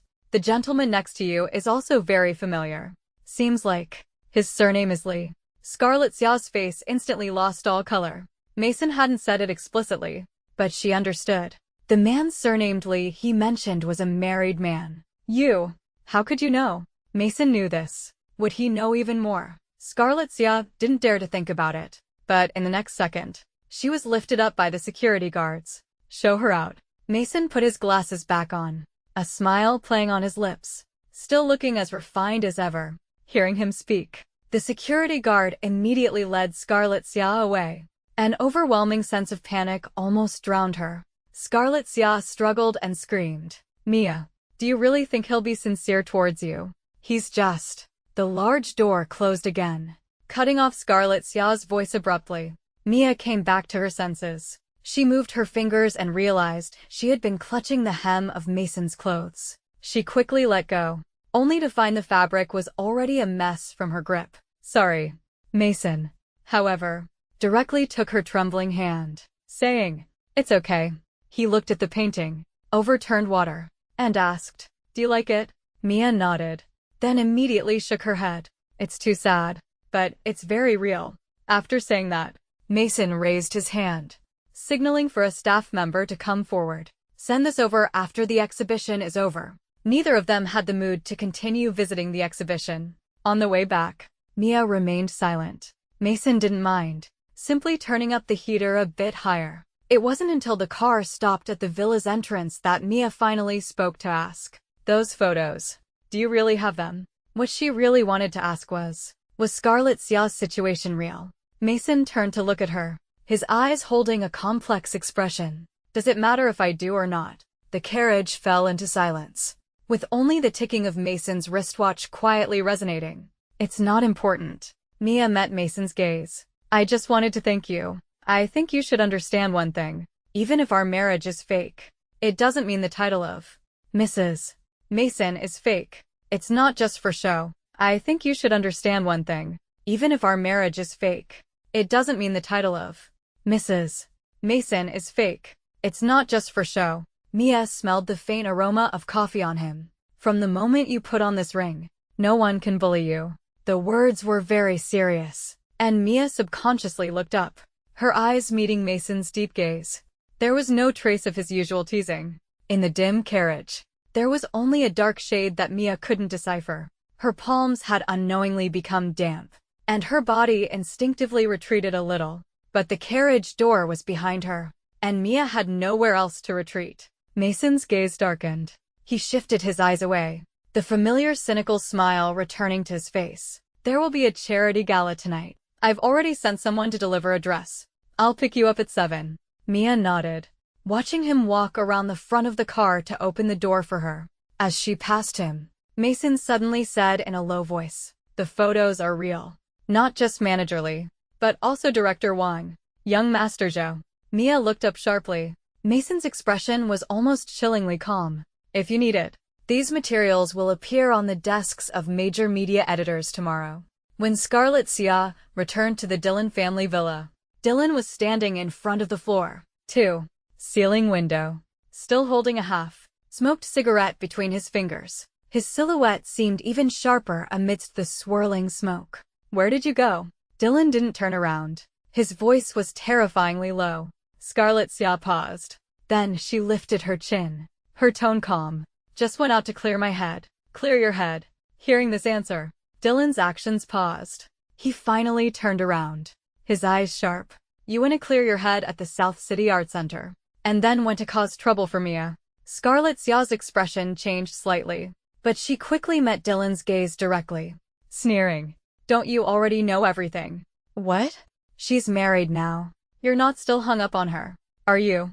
Dillon abruptly put out his cigarette, tiny sparks flying. He approached Scarlett Xia step by step, his voice filled with suppressed anger. "Scarlett Xia, do you really think that because I married you, you can do whatever you want?" "What did I do?" Scarlett Xia was even more furious. "She slapped me, and Mason still sided with that woman and threatened me. Enough." Dillon sharply interrupted Scarlett Xia. "You went to find her. Were you trying to embarrass her, or to remind me again and again what I've lost?" Scarlett Xia was stunned by his gaze and was speechless for a moment. Dillon closed his eyes, his voice hoarse. I know you orchestrated the wedding interruption, but I chose to ignore it. But you keep provoking her. Scarlet Xia's eyes turned red, tears about to fall, because she's not worthy of you at all. She just got close to you when you were down. Now that you've made a comeback, she can't compete with me. So she turned around and hooked up with the Mason family. A woman like that. Shut up. Dylan suddenly raised his hand. Scarlet Xia instinctively flinched, but in the end, he just grabbed the ashtray and smashed it hard against the cabinet beside them. A crisp shattering sound rang out, and glittering fragments fell all over the floor. He stared at Scarlet Xia and said word for word, "Scarlet Xia, don't make me regret marrying you." Scarlet Xia's face turned pale, her nails digging into her palm. Dylan strode away, leaving Scarlet Xia alone to face the mess. "Mia, I will absolutely not let you off." Late at night, Dylan sat alone in a bar, downing drinks one by one. Alcohol burned his throat, but couldn't extinguish the pain surging in his chest. He took out his phone and flipped to Mia's social media account again. But she hadn't updated in a long time. The last post was a photo from before they got married. It was the city under the sunset. The entire city dyed a golden yellow, quiet and gentle. And the caption had only two simple words: goodbye. It was indeed goodbye, but not the scene Dylan had imagined. The encounter on the bridge that day was unexpected. Dylan stared intently at the photo, and in a daze, he remembered a long time ago. Mia had stood quietly behind him like this, waiting for him to turn around and look at her. It was just that Dylan had never really focused his gaze on her. The bartender pushed a newly mixed drink over and casually asked, "Mr. Dylan is drinking quite heavily today. Did something trouble you?" Dylan didn't answer, his gaze fixed on the bracelet on the bartender's wrist. The jade bracelet was of very ordinary quality, but the style was inexplicably familiar. Dylan suddenly grabbed the bartender's wrist, his voice tightening slightly. "Where did this bracelet come from?" The bartender was startled by him and stuttered, "This is my girlfriend's. She said she bought it at a second-hand shop." Dylan's heart clenched violently. The closer he looked, the more familiar the jade bracelet became. "Can I take it off to look at it?" "It's okay. It's not something very valuable." "What's so special about this bracelet?" He no longer had time to answer the bartender. Under the dim yellow light, Dylan turned the bracelet and saw a slight scratch. This was Mia's mother's. Back then, he was bankrupt and couldn't find a job anywhere, not even affording a decent suit to allow him to attend interviews presentably. Mia secretly sold this jade bracelet. Dylan still remembered Mia wearing this bracelet, smiling as she told him how she got the scratch when she was a mischievous child. "Besides, I don't wear it often. It's a waste to just have it lying around." But he knew that it was not only the only valuable thing she had at the time, but also the only thing Mia's mother had left her. And now, it was cheaply changing hands, currently on a stranger's wrist. Dylan suddenly stood up.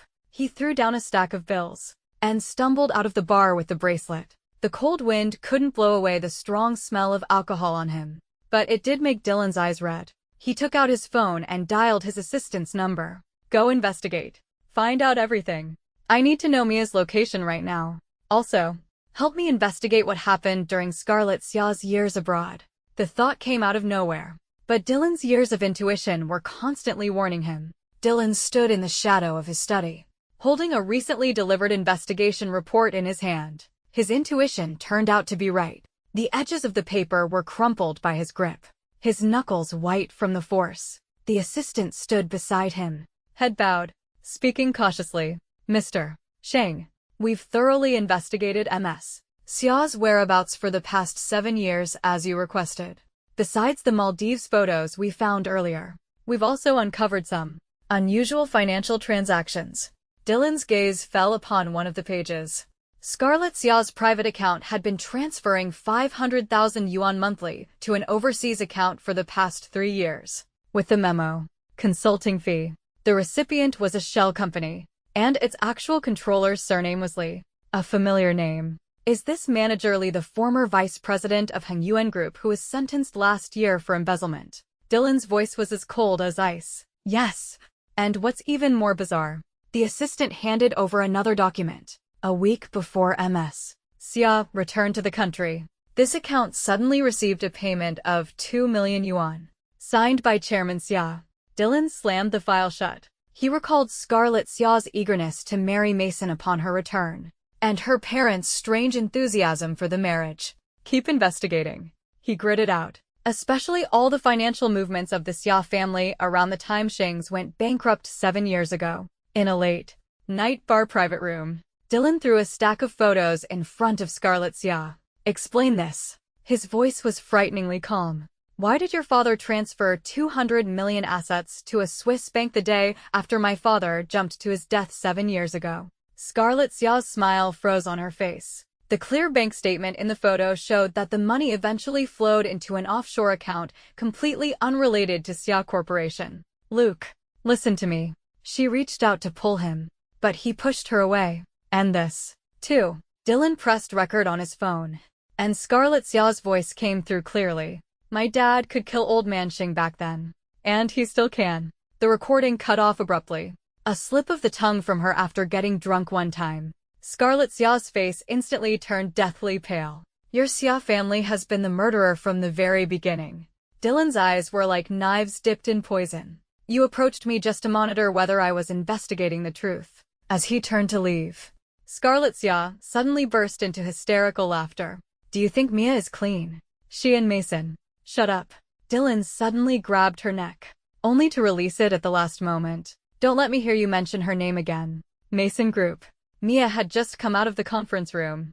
Mason had dragged her to a meeting early in the morning, and she had listened to a bunch of reports and data, her head still spinning. The assistant saw her come out and quickly stepped forward. Madam, Mr.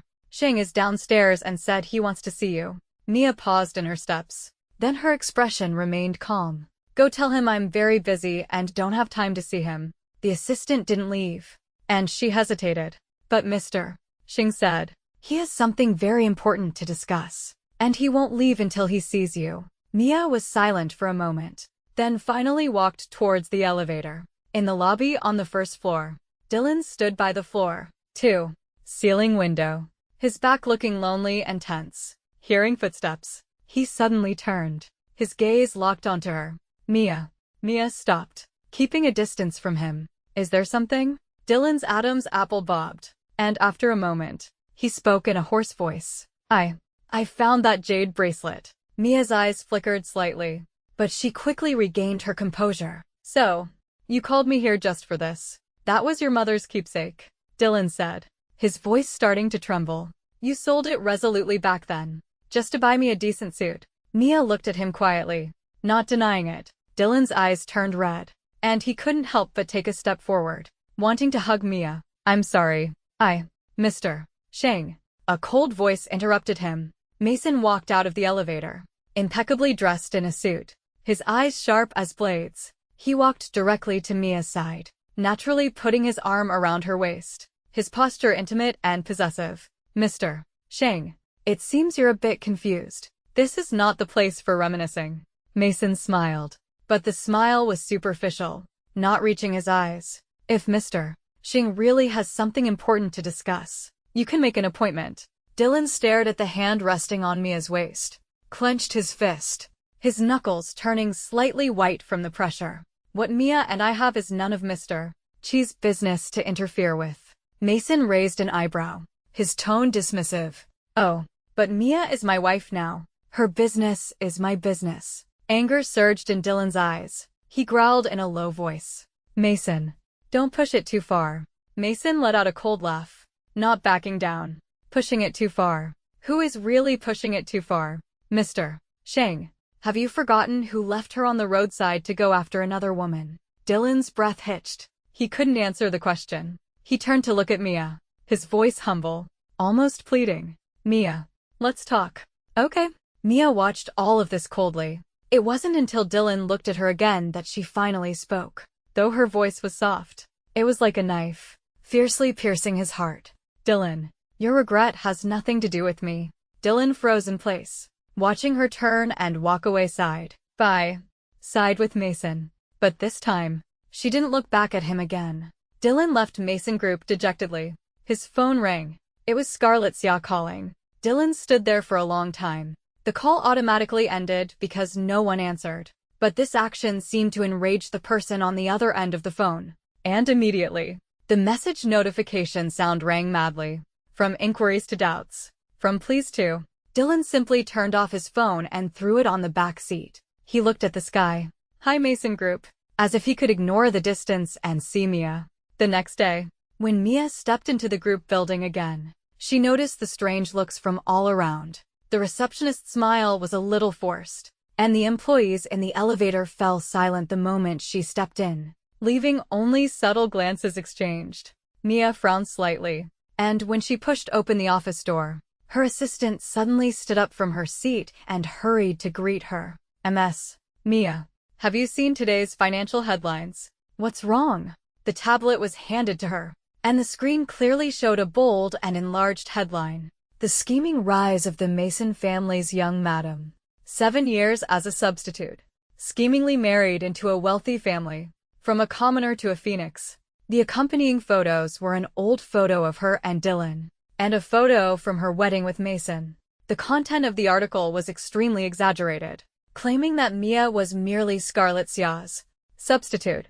She seized the opportunity to take advantage of Dylan when he was down and out, and when she saw him make a comeback and had no hope of moving up, she quickly turned to hook up with the Mason family, employing very clever tactics. What's more deadly is that the article also emphasized at the end that her marriage to Mason was not what it seemed, and even insinuated transfer of benefits within Mason Group. This is almost pointing at Mia's nose and saying she's a corporate spy and married Mason with ulterior motives. Mia's heart felt cold, but her expression remained unchanged. She put down the tablet and her voice was even calmer. How's the stock price? The assistant's voice was tinged with worry as he whispered. It dropped 3% at the opening and is still sliding. Mia closed her eyes. Scarlett Xia's revenge came quickly and fiercely. When the door to Mason's office was pushed open, he was on the phone, his tone sharp. I don't care how much money you spend or what methods you use. Dig up all those media outlets. After hanging up, he looked up at Mia. The ferocity in his eyes had not completely faded, but his tone had softened. You're here. Mia walked to his desk, her voice full of guilt. I'm sorry for implicating you and Mason Company. Mason chuckled, but not at Mia. He stood up, took Mia's hand, and they sat down on the sofa together. This kind of tactic doesn't really count as an implication. Mason's fingers brushed across the tablet, which displayed that very report. The cold white light of the screen shone on his face, illuminating the coldness in his eyes. They're good at hitting sore spots. What a shame. What a shame. Too bad she seems to have forgotten that she herself has dirt on us. Mason reached out to touch the side of Mia's face. This time, she didn't dodge, but just looked at him. Mason's eyes were tinged with a genuine smile, and his slender fingers tidied the stray hairs by her temples. There's a business gala tonight. All the investors from the Asia-Pacific region will be there, and you'll be attending with me. Are you going to fight back publicly? Mason's voice gradually deepened. Of course I'm fighting back, and I want to make it clear to them who they can and cannot mess with. Mia's heart skipped a beat. The sunlight gradually faded, and the room grew darker. Mia felt Mason's voice become chilling, like a viper preparing to hunt. This gala was held on the top floor of the Jinghua Hotel. Amidst the elegant attire and whispers, the voices of the leaders of various groups chatting in twos and threes were endless. But when Mason entered with Mia, they all fell silent for a moment. Mia was wearing a dark green velvet gown, with a very narrow waistline, making her skin appear as white as snow. Mason was in a custom black suit, his tie the same color as her skirt, and his wedding ring shone under the lights on his ring finger. He held her hand the entire time, his fingertips gently stroking her palm, as if offering silent comfort. Mr. Chi, it's an honor. A middle-aged man raised his glass and walked over. His gaze, however, swept over Mia as if it was there and as if it wasn't. This must be Mrs. Mason, right? Just as the rumors say. Outstanding. Thank you for your kind words, Chairman Chin. Mason smiled, his arm possessively encircling Mia's waist. My wife doesn't really like socializing, so she made an exception to accompany me today. Don't scare her. Everyone. Before he finished speaking, he suddenly lowered his head and kissed her forehead in full view of everyone. Mia's ear tips felt warm, but she leaned against his shoulder cooperatively, her fingertips lightly clutching his sleeve cuff, feigning dependence. There were kind laughter from all around, but the whispering in the corner never stopped. Didn't they say their relationship was bad? How does this look fake? Looks like those reports were really just rumors. Mason seemed to hear nothing, escorting Mia through greetings and conversations. As they talked and laughed, the rumors naturally fell apart, until a gasp came from the crowd. "Mr. Dylan is here." Mia turned, directly meeting Dylan's deep gaze. He stood alone at the entrance, his suit impeccable, but it couldn't hide the dark circles under his eyes. Scarlett Xia was not by his side. He actually came alone. Dylan's gaze locked onto Mia, but when Mason stepped to the side to block her, his eyes darkened abruptly. He strode over, his voice hoarse. "Mia, let's talk." Mason sneered and blocked Mia's front. "Mr. Dylan, the occasion is not right." Dylan ignored him, only staring at Mia. "I found out something. The truth about you being attacked by thugs at the hospital that day." Mia's fingertips trembled. Mason keenly sensed her emotions, tightened his arm, and said dangerously, "Dylan, don't go crazy here." Dylan took out a voice recorder from his pocket and pressed play. Scarlett Xia's voice came out clearly. "Yes, I found the people. But so what? That kind of like Mia. Does she deserve to marry into the Dylan family? I want to make her life worse than death. I want to ruin her reputation." The recording stopped abruptly, and the surroundings fell silent. Dylan's eyes turned red, his voice so low it was almost broken. "Mia, I'm sorry. I didn't know she." Mia looked at him quietly, then suddenly laughed. "Dylan, are you apologizing now to make me forgive you, or to make yourself feel better?" Dylan froze. She no longer looked at him, turned and linked her arm with Mason's. "Let's go. I'm tired." Mason put his arm around her and left, but as he passed Dylan, he lowered his voice and left a sentence. "Mr. Dylan, see you on the headlines tomorrow." Dylan stood there, watching Mia's back disappear into the dazzling lights of the banquet hall. Her dark green skirt swept across the smooth marble floor, like a tranquil lake, while Mason's arm was firmly around her waist, like an unshakable embankment. They didn't even glance back at him. Whispers from all around surged towards him like a tide. "Mr. Dylan looks really bad. So Scarlett Xia hired someone to attack Mia first. No wonder Mason Company's stock price suddenly rebounded today. They're about to completely tear off the mask." Every word from the surroundings felt like a knife, stabbing into Dylan's already bloody chest. He lowered his head to look at the recording pen in his hand. Scarlett Xia's sharp voice seemed to still echo in his ears. "I want to ruin her reputation. And Mia." He recalled her final smile, so calm it was almost cruel. "Your regret has nothing to do with me." Dylan felt as if his heart was being fiercely squeezed by an invisible hand, causing him so much pain he could barely breathe. "Mr. Dylan." The assistant cautiously approached him. "The car is ready. You get lost." Dylan shoved him away and staggered towards the terrace. The night wind was sharp, but it couldn't blow away the pain churning in his chest. He took out his phone. The screen still on Mia's social media account. She had reposted the gala group photo released by Mason Company's PR department half an hour ago. In the photo, Mia was leaning on Mason's shoulder, a slight smile on her lips, the snowflake diamond ring on her ring finger sparkling brightly. Dylan stared intently at the figures of the two leaning against each other in the photo, then suddenly burst out laughing. How ironic. She once gave him all her tenderness, but he never cherished it. And now, she didn't even deign to hate him. Meanwhile, in the hotel's underground parking lot, Mason opened the car door, only to see Mia standing there, unmoving. "What's wrong?" Mason frowned slightly. Mia looked at the flashing neon lights in the distance and said softly, "Thank you. Just now." Mason's brows relaxed. He leaned casually against the car door, tilting his head to look at her. "Thank me for what?" "Thank you for not laying a hand on Dylan right then and there." Mia turned to look at him, a flicker of light in her eyes. "I know you held back with great difficulty." Mason chuckled, then suddenly reached out and cupped the back of her neck, pulling her closer. "Mia." His voice was a little hoarse. "Remember, I held back not because I was mindful of him, but because—" His thumb finally brushed over her cool cheek, his tone unusually serious. "I want you to personally end this past." Mia's breath hitched. The night wind blew through the garage, lifting stray hairs from her temples. Mason's gaze fell on her lips, but in the end, he just opened the car door for her. "Let's go home." Mia stood at the door of Mason's study, her fingertips lightly resting on the half-open door. She was originally here to deliver coffee. Mason has been working late into the night recently, and she was worried he would ruin his health. So she personally brewed a cup of his favorite Blue Mountain. But when she reached the door, she heard low voices talking inside. Mia intended to turn and leave, but she heard a name she didn't expect. The severance of Shing Corporation's capital chain back then did indeed have Chairman Chi's involvement. Her steps to leave suddenly stopped. But the reason for Luke's father jumping off the building was not because of your father. But there were other hidden circumstances. In a daze, the coffee cup in her hand tilted slightly, and the brown liquid silently soaked the tray. The amount of information contained in just 2 sentences made Mia subconsciously take half a step back. But unexpectedly she bumped into the vase by the door. The crisp clinking sound echoed throughout the entire corridor, further alarming the people in the study.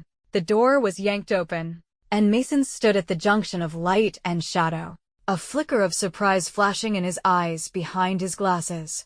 Mia's gaze was drawn to the scattered files on the floor. She had never felt her eyesight was so good. It was a detailed investigation report on the Dillon family's bankruptcy 7 years ago, with confidential red stamps on every page. The two stood facing each other, and the air seemed to freeze at that moment. Mason's assistant wisely left upon seeing the situation. "You're investigating the Dillon family." Mia heard her own voice, unnaturally calm. Mason didn't deny it. He bent down to pick up the files, his movements unhurried, as if he were just organizing an ordinary contract. "Yes. Can I ask why?" Mason took off his glasses and rubbed his temples. This action made him, who always appeared composed in front of others, look unusually tired. "My father and Dillon's father were once partners." He walked to the window holding the files, his back to her, his voice a little low. 30 years ago, they founded Champone Capital together. Later, the Dillon family, in order to monopolize the market, forged evidence and sent my father to prison. Mia stood still, her breathing becoming lighter. The evidence had already been fully collected, but he had a heart attack in prison and couldn't wait for the appeal. Mason turned around, his eyes frighteningly calm. "I was 12 that year." Mia looked at Mason's calm eyes, but she suddenly remembered the oppressive portraits in the Mason family's old house, remembered the sternness in Grandpa Mason's eyes, and remembered that Dillon always, inadvertently, revealed his hostility towards the Dillon family. "So that's how it is."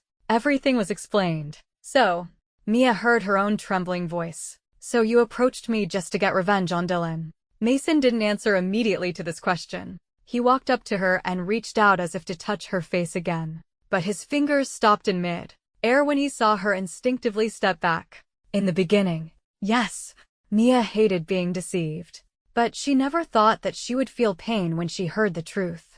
In the final analysis, it was just that this truth wasn't what she wanted to hear. And at this moment she was actually thinking, "Why didn't you lie to me?" Mia thought she would break down and scream. But strangely, she was unusually calm. "I understand." Mason's pupils contracted slightly. "Because this is what the Dillon family owes you. And it should indeed be repaid." Mia put down her coffee cup, the porcelain bottom hitting the tabletop with a crisp sound. "But you shouldn't have lied to me." She turned to leave, but Mason grabbed her wrist. "I didn't lie to you." His palm was scorching hot, and the force was so great that Mia's wrist hurt. "The initial purpose doesn't matter." Mason approached, his hot breath brushing against her ear. "What's important is right now." He placed his other hand on the back of her neck, forcing her to look up and meet his gaze. "Right now, I really want to spend my life with you." Mia looked into the deep, turbulent ocean in his eyes and suddenly smiled. "Mason, do you know what I hate the most?" She pried his fingers off her, one by one. "It's people like you, always hiding your true feelings behind calculations." Mia stood before the floor, ceiling windows of the Mason Group conference room, overlooking the entire city. 2 weeks had passed since she moved out of the Mason family's home. Mason didn't stop her. He just had someone deliver a bouquet of white roses every day, with a card that always had a simple message. "The weather is sunny today. Can you forgive me?" She always put the flowers in the office space, but never replied. Ms. Jiang. All department heads have arrived. The assistant reminded her softly. Mia withdrew her thoughts, turned, and walked towards the conference room. The executives of Mason Group looked at her with various expressions. The sudden appointment of the new young madam to management had already caused controversy. And with the recent rumors of marital discord, these old foxes were restless. Let's begin. Mia seemed not to hear anything about it. She opened the document and said calmly, regarding the accounts of the Southeast Asia branch, the finance department. Please explain. The finance director wiped his sweat. It might be a system entry delay. Mia tapped her tablet, and the projector screen immediately displayed several sets of data. For the past 3 years, a sum of 2 million has been delayed in arrival on the 15th of each month, and then delayed out before the end of the month. What is this kind of operation called in an audit? She looked up and scanned everyone, a slight smile on her lips. It's called embezzlement. The conference room was dead silent. That evening, Mason's private number rarely called. Mia stared at the screen for 3 seconds before picking up. Mrs. Mason, you've got good skills. His voice carried a smile. You uncovered the parasites the finance department has been harboring for 10 years in just one day. Mia leaned back on the sofa, her tone indifferent. According to the agreement, I am obligated to assist you in handling group affairs. Besides, you've wanted to deal with them for a long time. There was a moment of silence on the other end of the line. Just the agreement. She remained silent. Mason suddenly chuckled. There's a charity auction tomorrow, and you need to attend. The agreement doesn't include accompanying you to play act. It's not playing act. His voice suddenly turned serious. The old man is watching closely. If you don't show up, those old guys will think we've had a marital crisis and take the opportunity to cause trouble. Mia recalled the probing glances at the meeting today and pursed her lips. What time? The sound of paper rustling came from the other end of the phone, and she could almost imagine Mason hooking his lips with a smile. 7 o'clock. I'll pick you up. At the auction. Scarlett Xia held her wine glass and deliberately bumped into Mia. The moment the champagne flute tilted, a figure suddenly intervened. Dylan grabbed Scarlett Xia's wrist with one hand, and the wine spilled all over his own suit. Had enough. He coldly flung Scarlett Xia away and turned to Mia. Are you okay? Mia took half a step back, and coincidentally bumped into Mason, who had rushed over. Thank you, Mr. Sheng. Mason tightened his arm around her waist, his smile not reaching his eyes. But my wife. I'll protect her myself. You don't need to worry about it.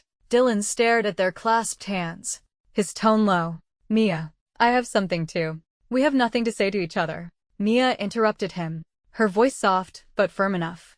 Dylan, stop doing such unnecessary things. She voluntarily linked her arm with Mason's and left, not seeing Dylan's instantly pale face. On the way back, Mason suddenly said, You called him Dylan just now.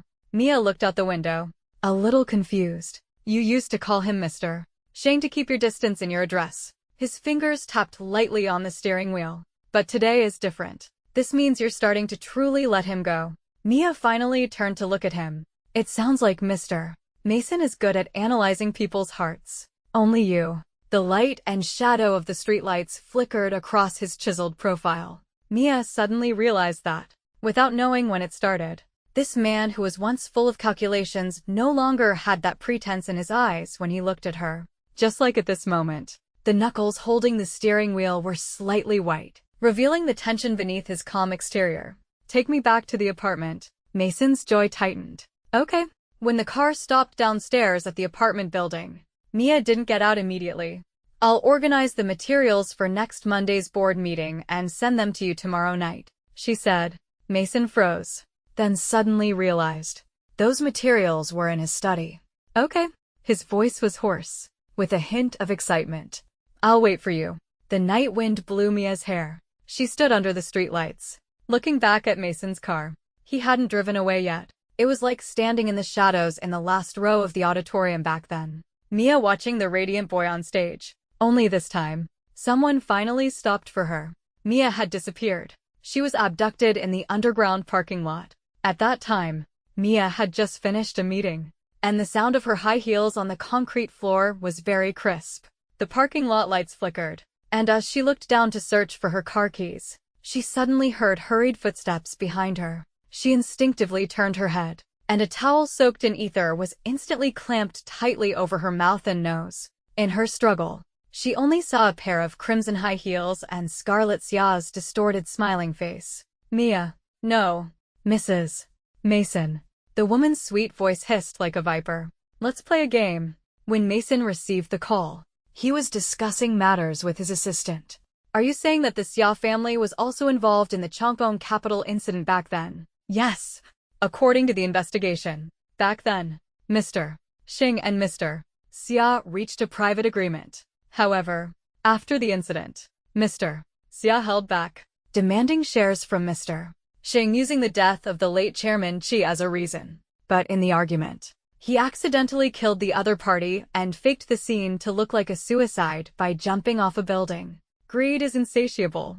Mason leaned back in his chair, and at that moment, his phone rang. "If you want your wife to live, bring the evidence of the assets the Xia Corporation hid back then." Scarlett Xia's voice, distorted by the voice changer, sounded particularly sinister.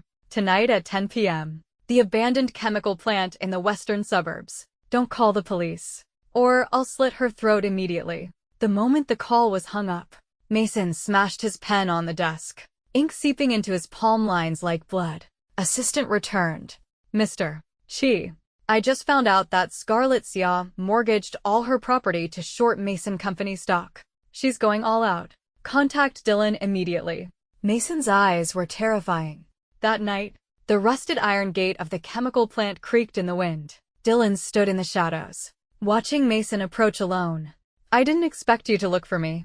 That's not the point." Mason's face was like a dark pool as he strode past Dylan, heading straight for Mia. When the iron gate of the chemical plant was kicked open, Scarlett Xia was tilting Mia's chin with the tip of her knife. "Look who's here," she giggled. "Your husband and your ex-fiancé." Mason's gaze was locked on Mia, and only after confirming she wasn't injured did he coldly say, "Let her go. What you want is here." He held up a silver USB drive. Dylan suddenly stepped forward. "Scarlett Xia, I have evidence that your father was involved in embezzling Mason's assets back then." Scarlett Xia's face changed drastically. Chaos erupted at this very moment. Scarlett Xia screamed and lunged at Mia with her knife, and Dylan suddenly threw himself forward. The sound of the blade entering flesh was exceptionally clear. Mia watched Dylan collapse in front of her, blood gushing from his abdomen, staining her skirt. "Mia." He reached out with difficulty, as if to touch her face, but let his hand fall powerlessly in mid-air. The bodyguards brought by Mason quickly restrained Scarlett Xia, while Mason himself had already rushed to Mia's side, wrapping her trembling body with his suit jacket. "It's okay now." Mason pulled her into his arms, kissing the top of her head again and again, his tone full of comfort. "It's okay. I'm here." Mia's gaze, however, couldn't shift away from Dylan. His blood was too red as the sunset outside the window 7 years ago, when he first kissed her. Under the stark white lights of the hospital corridor, Mason shoved a cup of hot tea into Mia's ice cold palm. "The doctor said he's out of danger," he said in a low voice. "You go rest. I'll stay." Mia shook her head. "I want to wait until he wakes up." Mason was silent for a moment, then suddenly knelt down on one knee in front of her, looking up at her. "Mia, look at me." She looked at Mason blankly. "I admit, my initial approach to you was for revenge against the Dylan family," he said, gripping her hand with a force that almost caused her pain. "But now, I'd rather die myself than see you shed a single tear for him." Mason, who had always believed in putting profit first, was now saying something that could be called unreasonable. Mia's tears finally fell, splashing onto their clasped hands. The nurse suddenly rushed over. "Mr. Xing is awake. He said he wants to see Miss Jiang." In the ward, Dylan's face was paler than the sheets. He motioned for the nurse to take a black notebook from the bedside table and hand it to Mia. "Originally, I wanted to take it to the grave." He smiled weakly. Mia opened the first page, and her eyes reddened unknowingly. July 16th. Rainy. Today Mia stayed up late organizing documents for me again. With 2 sugar cubes in my coffee, She always remembers. I think. I'm starting to crave this warmth. September 28th. Sunny. Scarlet Xia is back in the country. I thought I would still be moved, but when I looked at her, Mia's appearance appeared in my mind. The last page of the diary stopped on the day they broke up. I lost her. Tears blurred her vision, and Mia gently closed the diary. It's all in the past, she said to Dylan, her voice gentle yet decisive. I'm very grateful that you saved my life, but we can't go back. Dylan closed his eyes, tears sliding down the corners of his eyes. I know. He finally let Mia go. And himself too. Outside the ward, Mason leaned against the wall, the cigarette in his hand unlit for a long time. When Mia walked out, he immediately threw the cigarette on the ground and opened his arms. She threw herself into his arms, her voice choked with tears. Take me home, she said. Mason tightened his arms, as if to merge her into his bones and blood. Okay.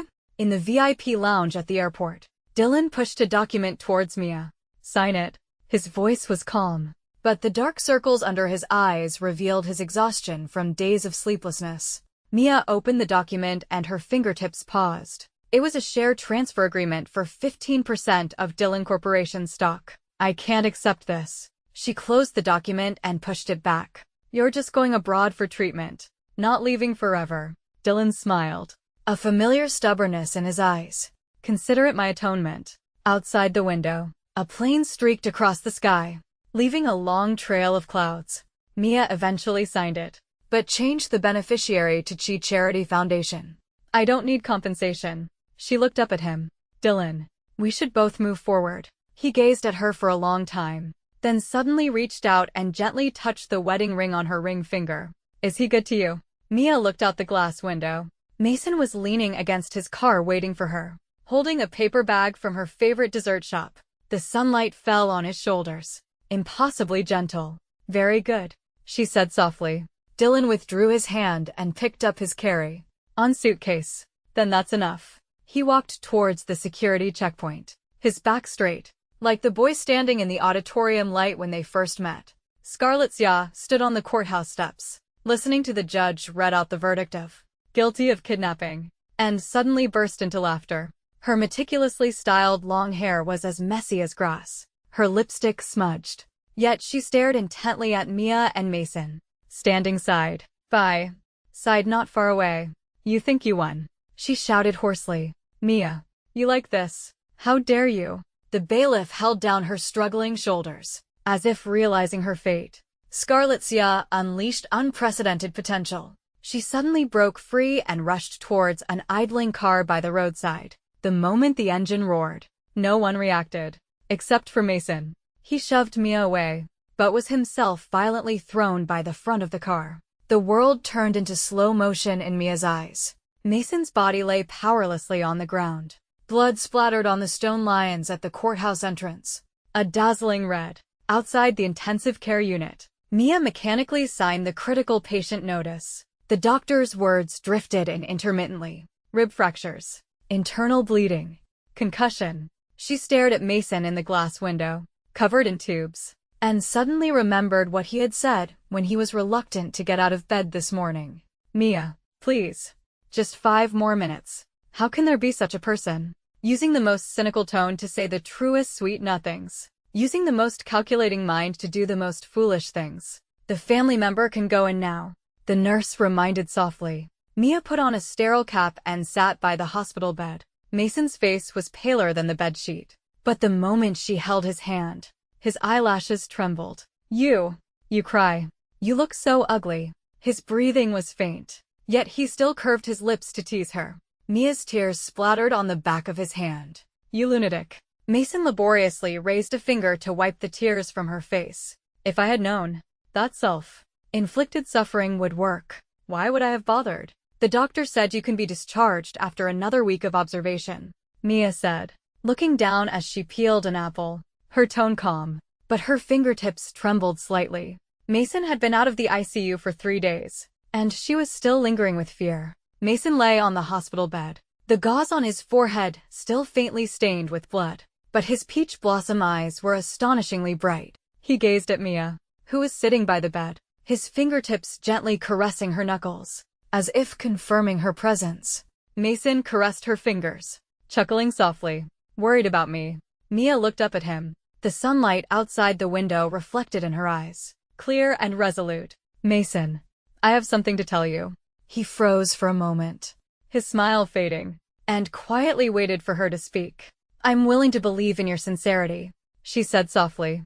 I hope you won't let me down. Mason's breath hitched, his heart feeling like it was being squeezed tightly.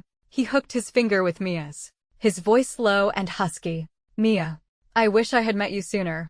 3 months later, on a private island in the Maldives, between the blue sea and sky, Mia, in a pure white wedding dress, walked across the soft sand towards Mason, who was standing under a floral arch. He was rarely seen in a formal black suit, his tie meticulously tied, but the smile in his eyes was hotter than the sun.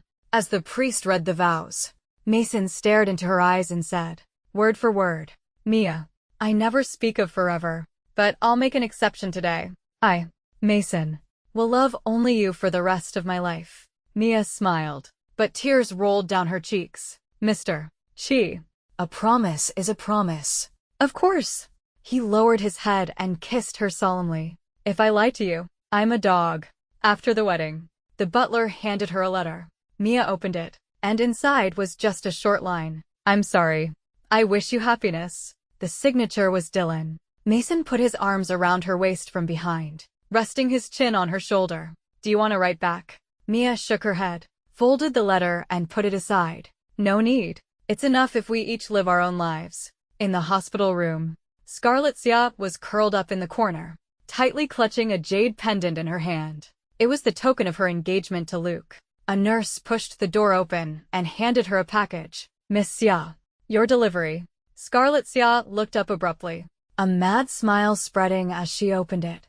But the moment she saw the contents, her smile froze. Inside the box was another jade pendant, Luke's half. The note attached had only a few cold words. What belongs to whom is returned. Neither owes the other. She screamed and threw the jade pendant against the wall, the sound of it shattering sharp and piercing. Luke, Mia, I hope you both die a horrible death. Her screams echoed down the empty corridor, ignored by all. 1 year later, Mason Manor. Mason was squatting in the garden, carefully helping Mia's hand to touch a newly bloomed rose. Slowly. Don't prick your hand. His brows were furrowed, as if facing a great enemy. Mia chuckled. Mr.